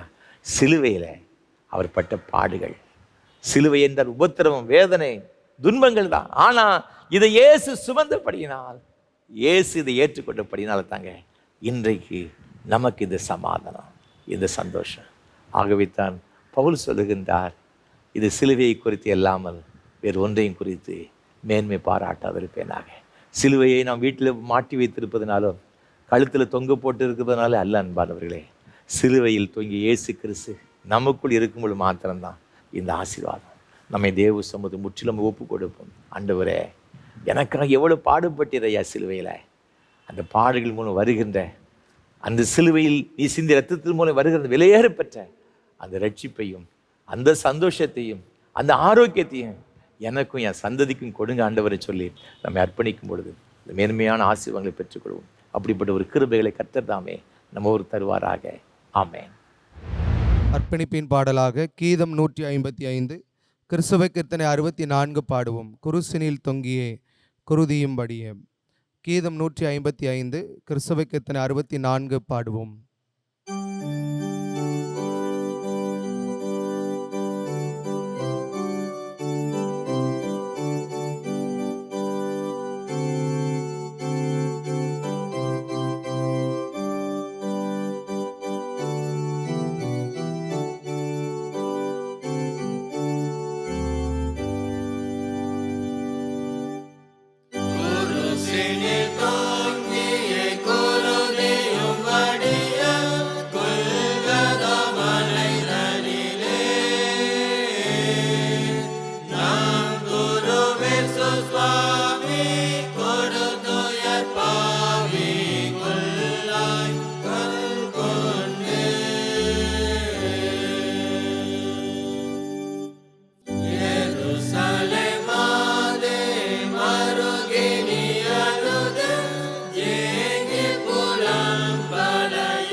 ஜெபம் செய்வோம். கிருபை நிறைந்த அன்பின் பரலோக பிதாவே, நல்ல ஆசீர்வாதமான வேலைக்காக நன்றியோடு உம்மை துதிக்கிறோம், உம்மை ஸ்தோத்தரிக்கிறேன் ஐயா. கல்வாரி சிலுவையிலே எங்களுக்காக நீர்ப்பட்ட பாடுகள் மூலமாக, நீர்ப்பட்ட வேதனையின் மூலமாக, நீர் சிந்திய இரத்தத்தின் மூலமாக விலையேறப்பட்ட ஒரு ரட்சிப்பு, பாவம் மன்னிப்பு, மீட்பை எங்களுக்கு சம்பாத்தியம் பண்ணி கொடுத்துருக்கிறீங்கப்பா. கோடாக கூடிய ஸ்தோத்திரம். அது மாத்திரமல்ல, நாங்கள் கடந்து செல்லுகிற இந்த பலவீனமான வியாதியின் படுக்கையிலிருந்தும் நோயின் வல்லமையிலிருந்தும் எங்களுக்கு ஒரு பூரணமான ஒரு சுகத்தை கொடுக்குறீங்களே, அதற்காக கோடாக கூடிய ஸ்தோத்திரம். இதற்கு திருஷ்டாந்தமாக நீங்கள் இந்த உலகத்தில் இருக்கும் பொழுது உம்மிடத்தில் வந்த ஒவ்வொரு நோயாளிகளையும் சுகமாக்கினீர் ஐயா. ஆண்டவரே உமக்கு ஸ்தோத்திரம் ஐயா. ஊமையர் பேசினார்கள் ஆண்டவரே, ஊனர்கள் ஆண்டவர் சுஸ்தம் அடைந்தார்கள் ஐயா. சப்பானிகள் நடந்தார்கள், குருடர்கள் பார்த்தார்கள் ஐயா, குஷ்டரோகிகள் சுகமானார்கள். எத்தனையோ அற்புதங்கள், மரித்து போனவர்களை கூட உயிரோடு கூட எழுப்பினீங்கப்பா. இதெல்லாம் நீங்கள் திருஷ்டாந்தமாக எங்களுக்கு நிரூபித்து காட்டினீர். இன்றைக்கு உம்முடைய தழும்புகளினால் ஆண்டவரே அந்த கரத்தினால் எங்களை தொடும் பொழுது நாங்கள் பரிபூரணமான ஒரு சுகத்தை பெற்றுக்கொள்கிறோம் என்று நீங்கள் சொன்ன உம்முடைய வார்த்தைகளுக்காக ஸ்தோத்திரம் ஐயா. அதே போல யாருமே ஆண்டவரை எத்தனை கோடி கொடுத்தாலும் கொடுக்க முடியாத ஒரு மாபெரும் சந்தோஷத்தையும் சமாதானத்தையும் நீர் சிலுவையில் சிந்திய இரத்தத்தின் மூலமாய் தருகிறேன் என்று சொன்னீங்களப்பா. கோடா கூடி ஸ்தோத்திரம். இன்றைக்கும் இந்த ஜெபத்தில் கண்ணீரோடு கூட ஜெபித்து கொண்டிருக்கிற உங்களுடைய அன்பு பிள்ளைகளுக்காக ஜெபிக்கிறையா. ஐயோ, என்னுடைய பிள்ளைகள் இந்த பாவத்தில் சிறைப்படுத்தப்பட்டு இருக்கிறாங்க, என் தனிப்பட்ட வாழ்க்கை கரைபடைந்த ஒரு வாழ்க்கை இருக்கிறது சொல்லி கண்ணீரோடு கொண்டு செபித்து கொண்டு பிள்ளைகளுக்காக செபிக்கிறோம். நீ சிலுவையில் சிந்தின இரத்தத்தின் மூலமாக உமது பிள்ளைகள் ஒவ்வொரு பாவத்திலிருந்தும் சாபத்திலிருந்தும் அக்கிரமத்திலிருந்தும் மீறலிருந்தும் விடுதலையாக்குவீராக. இந்த பாவ தண்டனைகளிலிருந்து உமது பிள்ளைகளை விடுதலையாக்கும்படி செபிக்கிறோம். பாவ சிறையிருப்பிலிருந்து இந்த பிள்ளைகளை விடுதலையாக்குவீராக. உமது பிள்ளைகளுக்கு அப்படிப்பட்ட எண்ணங்களை கொண்டு வருகிற எல்லா கிரியைகளும் இயேசு கிறிஸ்துவின் நாமத்தில் அகன்று போவதாக. இயேசுவின் இரத்தத்திற்குள்ளாக கல்வாரி சிலுவையிலே ஆண்டவரே உமது பிள்ளைகளுக்காக எங்களுக்காக சிந்தின இரத்தத்திற்குள்ளாக உமது பிள்ளைகள் ஒவ்வொருவரையும் ஒப்பு கொடுக்கிறோம் ஐயா, ஒப்பு கொடுக்கிறோம். என்னென்ன பாவத்திற்குள்ளே சிறைப்படுத்தப்பட்டு இருக்கிறார்களோ, யார் யாருக்கெல்லாம் ஆண்டவரே உமது பிள்ளைகள் ஜெபித்து கொண்டிருக்கிறார்களோ, ஐயோ என் கணவன் ரட்சிக்கப்படலை, என் மனைவி ரட்சிக்கப்படவில்லை, என் பிள்ளைகள் ரட்சிக்கப்படவில்லை, பாவமான வாழ்க்கையில் வாழ்ந்து கொண்டிருக்கிறார்கள், துன்மார்க்கமே வாழ்ந்து கொண்டிருக்கிறார்கள், விடுதலை கிடைக்காதா என்று சொல்லி குடியிலும் வெறியிலும் வேசித்தனத்திலும் இன்னும் பயங்கரமான பாவத்தில் அடிமைப்பட்டிருக்கிறான்னு சொல்லி கண்ணீரோடு கொண்டு செபித்து கொண்டிருக்கிற பிள்ளைகளுக்காக செபிக்கிறோம். இயேசு கிறிஸ்து இரத்தத்தின் வல்லமை பொழுது பிள்ளைகளுக்குள்ள இறங்கும்படி நாங்கள் செபிக்கிறோம் ஐயா. பாவத்தின் வல்லமையில் இந்த விடுதலையை கொடுப்பீராக, ஒரு பூரண ஆரோக்கியத்தை கொடுக்கும்படி நாங்கள் செபிக்கிறோம் ஐயா. முழுமையான விடுதலையை கொடுத்து ஆண்டவரே உமது பிள்ளைகளை ஒரு பெரிய சாட்சிகளாக ஏற்படுத்துவீராக. உம்மால் செய்யக்கூடாத அதிசயமான காரியம் ஒன்றுமில்லை அப்பா. இளையகுமாரன் மீண்டும் ஆண்டவரை தகப்படுதல் வந்தது போல ஐயா, ஆண்டவர் யார் யாரெல்லாம் உம்மை விட்டு தூரமை வாழ்ந்து கொண்டிருக்கிறார்களோ, நீ சிந்த இரத்தத்தின் மூலமாக அவர் எல்லாரும் பரம தகப்படுதல் வந்து சேரும்படியாக ஒரு அற்புதமான மாற்றத்தை கொடுக்கும்படி செபிக்கிறோம் ஐயா. உம்முடைய பிள்ளைகளுடைய கண்ணீர்கள் ஒரு சொட்டு கூட வீணாய் போகக்கூடாதப்பா. ஆண்டவர் தன்னுடைய குடும்பத்தின் பிள்ளைகளுக்காய் கண்ணீரோடு கூட செபிக்கிற இந்த பிள்ளைகளுடைய நம்பிக்கை ஒரு நாள் வெட்கப்பட்டு போகாதபடிக்கு கர்த்தர் அற்புதம் செய்வீராக. அதே போல் வியாதினால் மிகுந்த வேதனைப்பட்டு சோர்வோடு கூட இருக்கிற பிள்ளைகளுக்காய் செபிக்கிறேன். எவ்வளவோ மருத்துவம் பார்த்து விட்டேன், எனக்கு இன்னும் சுகம் கிடைக்கல, மருத்துவர்கள் வேறு விதமாக சொல்கிறாங்க, வேறு பிரச்சனைன்னு சொல்லியிருக்கிறாங்க ஐயா. ஆண்டவரே நான் பயந்து கொண்டு இருக்கிறேன்னு சொல்லி பயத்தோடு கூட இருக்கிற பிள்ளைகளுக்காக ஜெபிக்கிறோம் சுவாமி. பல பிள்ளைகள் சுவாமி சில வியாதி நிமித்தமாக வெகு காலங்கள் ஆன நிமித்தமாக சோர்வோடு கூட இருந்திருக்கிறீங்கப்பா. அது எப்படிப்பட்ட வியாதியாக இருந்தாலும் என் ஆண்டவரால் குணமாக்க முடியாதது ஒன்றுமே கிடையாதப்பா. மரித்து போனவர்களை கூட உயிரோடு கூட எழுப்பின ஆண்டவரப்பா. ஒருவேளை மரணத்துக்கு ஏதுவான வியாதிகள் உமது பிள்ளைகளை ஆண்டவர் பிடித்திருந்தாலும் கூட இப்பொழுது இயேசு கிறிஸ்து இரத்தத்தின் வல்லமையினால் நீங்க உங்கள் சரீரத்தில் பட்ட பாண்டுகளின் மூலம் உண்டான அந்த தழும்புகளினால் ஒரு பிள்ளைகள் ஒவ்வொருவரும் சுகமடையும் நாங்கள் ஜெபிக்கிறோம் ஐயா. ஆண்டவரே உங்களுடைய தழும்பு நிறைந்த கரத்தினாலே ஒரு பிள்ளைகள் ஒவ்வொருவரும் தொடுபடியை ஜெபிக்கிறோம். ஆண்டவரே சுகமளிக்கிற வல்லமை சுவாமி, உம்முடைய ஆரோக்கியம் உமது பிள்ளைகளுடைய ஆவி ஆத்மா சரத்திற்குள்ளாக நரம்பு மண்டலங்களுக்குள்ள இரத்த ஓட்டங்களும் கடந்து போகும்படி ஜெபிக்கிறோம். இருதய பலவீனங்கள் மாறட்டும் ஐயா. கேன்சர் வியாதிகள் கட்டிகள் இயேசு கிறிஸ்துவின் நாமத்தில் மறையட்டும் நாங்கள் ஜெபிக்கிறோம். கற்பப்பையில் இருக்கிற பிரச்சனைகள் மறையட்டும் ஐயா. ஆண்டவர் இருதயத்தில் இருக்கிற பலவீனங்கள் மாறட்டும் ஐயா. ஆண்டவர் நுரையீரலில் இருக்கிற பிரச்சனைகள் மாறட்டும். சிறுநீரக பிரச்சனைகள் மாறட்டும் ஆண்டவரே. தலையில் ஏற்பட்டிருக்கிற சில பிரச்சனை நிமித்தமாக வேதனையோடு கூட இருக்கிற பிள்ளைகளுக்கு ஜெபிக்கிறோம் ஐயா. இயேசு கிறிஸ்துவின் நாமத்தில் எல்லா பலவீன கட்டுகளும் முற்றிலுமாய் மாறும்படி நாங்கள் ஜெபிக்கிறோம். நடக்க முடியாத பிள்ளைகளுக்காக, வளர்ச்சி இல்லைன்னு சொல்லி கண்ணீரோடு கூட ஜெபித்துக் கொண்ட பிள்ளைகளுக்கு ஜெபிக்கிறோம். கர்த்தருடைய வல்லமை இந்த பிள்ளைகள் ஒவ்வொரு மீது இறங்குவதாக. இன்றைக்கும் ஆண்டவரே நீர் அற்புதங்கள் செய்கிறவர் ஐயா. அந்த அற்புதங்கள் இந்த பிள்ளைகளுடைய வாழ்க்கையில நடக்கட்டும் நாங்கள் ஜெபிக்கிறோம் ஐயா. ஆண்டவரே உமக்கு ஸ்தோத்திரம். நீ அவ்வாறு செய்து கொண்டிருக்கிற தயவுக்காக உமக்கு ஸ்தோத்திரம். உமது பிள்ளைகளுடைய வாழ்க்கையில ஆண்டவரே நீ அற்புதங்கள் செய்கிற தயவுக்காக, வியாதியிலிருந்து நீ கொடுக்கிற சுகத்திற்கு கோடி ஸ்தோத்திரம் ஐயா. தொடர்ந்து உமது பிள்ளைகளை அற்புதமான சாட்சிகளை எடுத்து நிறுத்தும்படி நாங்கள் ஜெபிக்கிறோம். சமாதானமற்று வாழ்ந்து கொண்டிருக்கிற பிள்ளைகளுக்கு ஜெபிக்கிறோம் ஐயா. ஆண்டவர் இந்த பிள்ளைகளுடைய வாழ்க்கையில் சமாதானத்தை கட்டளையிட வேண்டும் நாங்கள் ஜெபிக்கிறோம். உலகம் தரக்கூடாத சமாதானத்தை தருவேன்னு சொன்ன அந்த ஆண்டவர் ஐயா, அந்த மேன்மையான சமாதானத்தை உமது பிள்ளைகள் ஒவ்வொருவருக்கு கொடுத்து கர்த்தர் ஆசீர்வதிக்கும்படி நாங்கள் ஜெபிக்கிறோம் ஐயா. ஆண்டவரே உமக்கு ஸ்தோத்திரம் ஐயா. நீங்க செய்கிற பெரிய கிருபைகளுக்காய் ஸ்தோத்திரம். சின்னஞ்சிறு குழந்தைகள் ஆசீர்வதிங்க ஐயா. படிக்கிற பிள்ளைகளுக்கு வேண்டி விசேஷ ஞானத்தை தாரும். அரசு தேர்வு எழுத போகிற தேர்வு எழுதி கொடுக்கிற பிள்ளைகளுக்காக, முழு ஆண்டு தேர்வு எழுதுகிற பிள்ளைகள் ஒவ்வொருவருக்காக ஜெபிக்கிறோம். பரீட்சை காலத்தில் ஏற்பட்ட எல்லா பலவீனங்கள் போராட்டங்கள் இயேசுவின் நாமத்தில் மறைந்து போவதாக. இவருடைய பிள்ளைகள் உயர்கல்வியை ஆண்டவர் மெரிட்ல பெற்றுக்கொள்ள கிருபை தரும்படி நாங்கள் ஜெபிக்கிறோம் ஐயா. ஏற்ற நல்ல வேலை வாய்ப்புகளை தாருங்க ஐயா. அயல் நாடுகளில் சென்று பணி செய்ய விரும்புகிற பிள்ளைகளுக்கு ஜெபிக்கிறோம் ஐயா. இவருடைய பிள்ளைகள் நல்ல வேலை வாய்ப்புகளை கொடுங்க. அயல் நாடுகளில் சில எல்லா தடைகளையும் கர்த்தர் மாற்றும்படி நாங்கள் ஜெபிக்கிறோம். அதே போல திருமணத்திற்கு காத்திருக்கிற சகோதர சகோதரிகளுக்காக ஜெபிக்கிறோம் ஐயா. திருமண தடைகள் இயேசுவின் நாமத்தில் விலகிட்டு நாங்கள் ஜெபிக்கிறோம். மங்களகரமான காரியம் இந்த குடும்பத்தில் நடக்க ஜெபிக்கிறோம். குழந்தை செல்வங்களுக்கு கண்ணீரோடு ஜெபிக்கிற பிள்ளைகளுக்கு ஜெபிக்கிறோம். கர்த்தருடைய அற்புத வல்லமை இந்த பிள்ளைகள் இறங்குவதாக சுவாமி. வயதான காலத்தில் சகரியாவுக்கு எலிசபெத்துக்கு குழந்தை செல்வத்தை கொடுத்து அதே ஆண்டவர் ஒரு பிள்ளையுடைய வாழ்க்கையில் கொடுத்து நீங்கள் ஆசீர்வதிக்கும்படியாக ஜெபிக்கிறோம் ஐயா. பேறுகால நிலைமைக்கு சகோதரிகளுக்காக ஜெபிக்கிறோம் ஐயா. கற்பதின் கனி பூரணப்படி சுகப்பிரசவத்தை கொடுப்பீராக. வயோதிப நிலைமைக்கு அருமையான பெற்றோர்களுக்கு ஜெபிக்கிறோம் ஆண்டவரே. முதியோர் விடுதியில் இருக்கிற பிள்ளைகளுக்காக சுவாமி, வீடுகளில் தனிமையாக இருக்கிற பெற்றோர்களுக்காக ஜெபிக்கிறோம் ஐயா. இன்னும் ஒவ்வொரு பெற்றோர்களுக்காக நாங்கள் ஜெபிக்கிறோம் ஐயா. கர்த்தருடைய கரமுது பிள்ளைகள் அமருவதாக. அவருடைய பலவீன கட்டில முற்றிலுமே மாறணும் நாங்கள் ஜெபிக்கிறோம் ஐயா. ஒவ்வொருவரையும் பலப்படுத்துங்க. நல்ல சுகத்தை பலத்தை தீர்க்க ஆயுசும் கொடுத்து கர்த்தர் நடத்தும்படியாக நாங்கள் ஜெபிக்கிறோம் ஐயா. ஏழைகள் எளியவர்கள் திக்கற்றவர்கள் அனாதைகள் கைவிடப்பட்ட ஒவ்வொருவருக்காக ஜெபிக்கிறோம் ஐயா. ஒவ்வொருடைய கண்ணீருடைய ஜெபத்தை கேட்டு பதில் செய்யும்படி நாங்கள் ஜெபிக்கிறோம். என்னென்ன காரியங்களுக்கு அப்படி சமூகத்தில் கண்ணீரோடு கூட ஜெபித்துக் கொண்டு இருக்கிறார்களோ ஒன்று கூட குறைவில்லாமல் எல்லாவற்றையும் பெற்றுக்கொள்ள ஆண்டவரே நீர் உதவி செய்யும்படி ஜெபிக்கிறோம். உமது பிள்ளைகள் செய்கிற தொழிலை ஆசீர்வதிங்க ஐயா. வியாபாரங்கள் ஆசீர்வதிங்க. அது ஏற்படுகிற நஷ்டங்கள் இயேசுவின் நாமத்தில் இன்றோடு மாறட்டாங்க ஜெபிக்கிறோம் ஐயா. புதிய தொழில் தொடங்கும்படியாய் பிரயாசப்படுற பிள்ளைகளுக்கு நாங்கள் ஜெபிக்கிற ஐயா. புதிய தொழில் ஆண்டவர் வருகிற இந்த புதிய ஆண்டுகளுக்கு ஆசீர்வாதமாக இருக்க ஆண்டவர் அனுகிரகம் செய்ய வேண்டும் என்று நாங்கள் ஜெபிக்கிறோம். என்னென்ன வேலைகள் செய்கிறார்கள் எல்லாவற்றிலும் உங்களுடைய ஆசீர்வாதம் நிறைவாய் தங்கியிருக்க நாங்கள் ஜெபிக்கிறோம் ஐயா. இந்த ஊழியங்களுக்காய் பல வகையில் ஆண்டவரே உமக்கு ஸ்தோத்திரம். ஜெபிக்கிற பிள்ளைகளுக்காய் தாங்குற ஒவ்வொருவருக்காய் ஸ்தோத்திரம். ஒவ்வொருவரையும் ஆசீர்வதிங்கப்பா, ஆசீர்வதிங்க. உங்கள் நாமத்தை நீங்கள் மகிமைப்படுத்துங்க. மகிமை உமக்கு சொல்வதை ஏற்றுக்கொள்ளும் ஆசீர்வதியும்.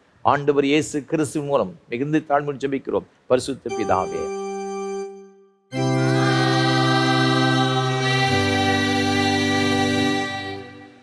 தேவனுடைய இரக்கமுள்ள கிருபைக்கும் பராமரிப்புக்கும் உங்களை ஒப்புவிக்கிறோம். கர்த்தர் உங்களை ஆசீர்வதித்து காக்கடவர். கர்த்தர் தம்முடைய முகத்தை பிரகாசிக்கப்படும் உங்களுக்கு கிருபைக்கு கடவர். கர்த்தர் தம்முடைய முகத்தை பிரசன்னமாக்கி இப்பொழுதும் எப்பொழுதும் சமாதானம் சந்தோஷம் நீடி சுக வாழ்வு கட்டளையிட கடவர்.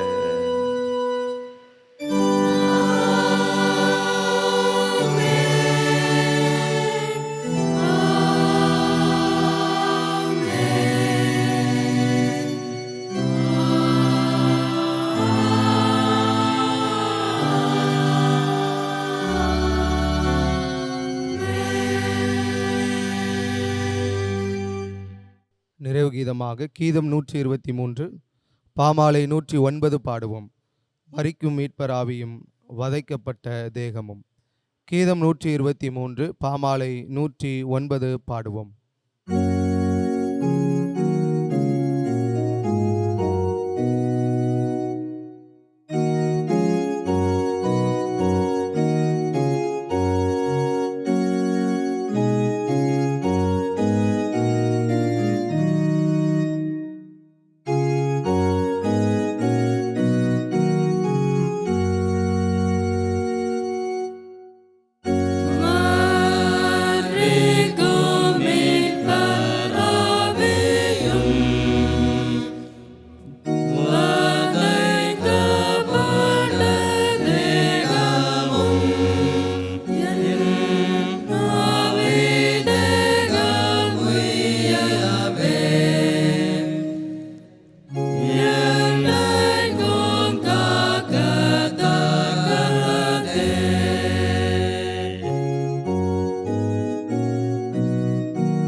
கிருபை நிறைந்த அன்பின் பரலோக பிதாவே, இந்த ஆசீர்வாதமான ஆராதனை வேளைக்காக உமக்கு ஸ்தோத்திரம். ஆண்டவர் மத்தியில் எழுந்தருளி உம்முடைய கிருபையினாலும் நன்மையினாலும் நிறைத்தீரே உமக்கு ஸ்தோத்திரம். உம்முடைய பிள்ளைகள் என்னென்ன தேவைகளோடு எதிர்பார்ப்போடு உம்முடைய சமூகத்தில் வந்திருந்தார்கள் ஒன்று கூட குறைவில்லாமல் எல்லாவற்றையும் சம்பூர்ணமாய் பெற்று நல்ல சுகத்தோடு பலத்தோடு மகிழ்ச்சியோடு இந்த உலகத்தில் வாழ்ந்து உமக்கு நன்றி செலுத்த உதவி செய்யும். இயேசு கிறிஸ்துவின் மூலம் ஜெபிக்கிறோம் பரிசுத்த பிதாவே, ஆமென். கர்த்தர்களோடு இருப்பாராக. தேவ சமாதானத்தோடு சென்று வாருங்கள்.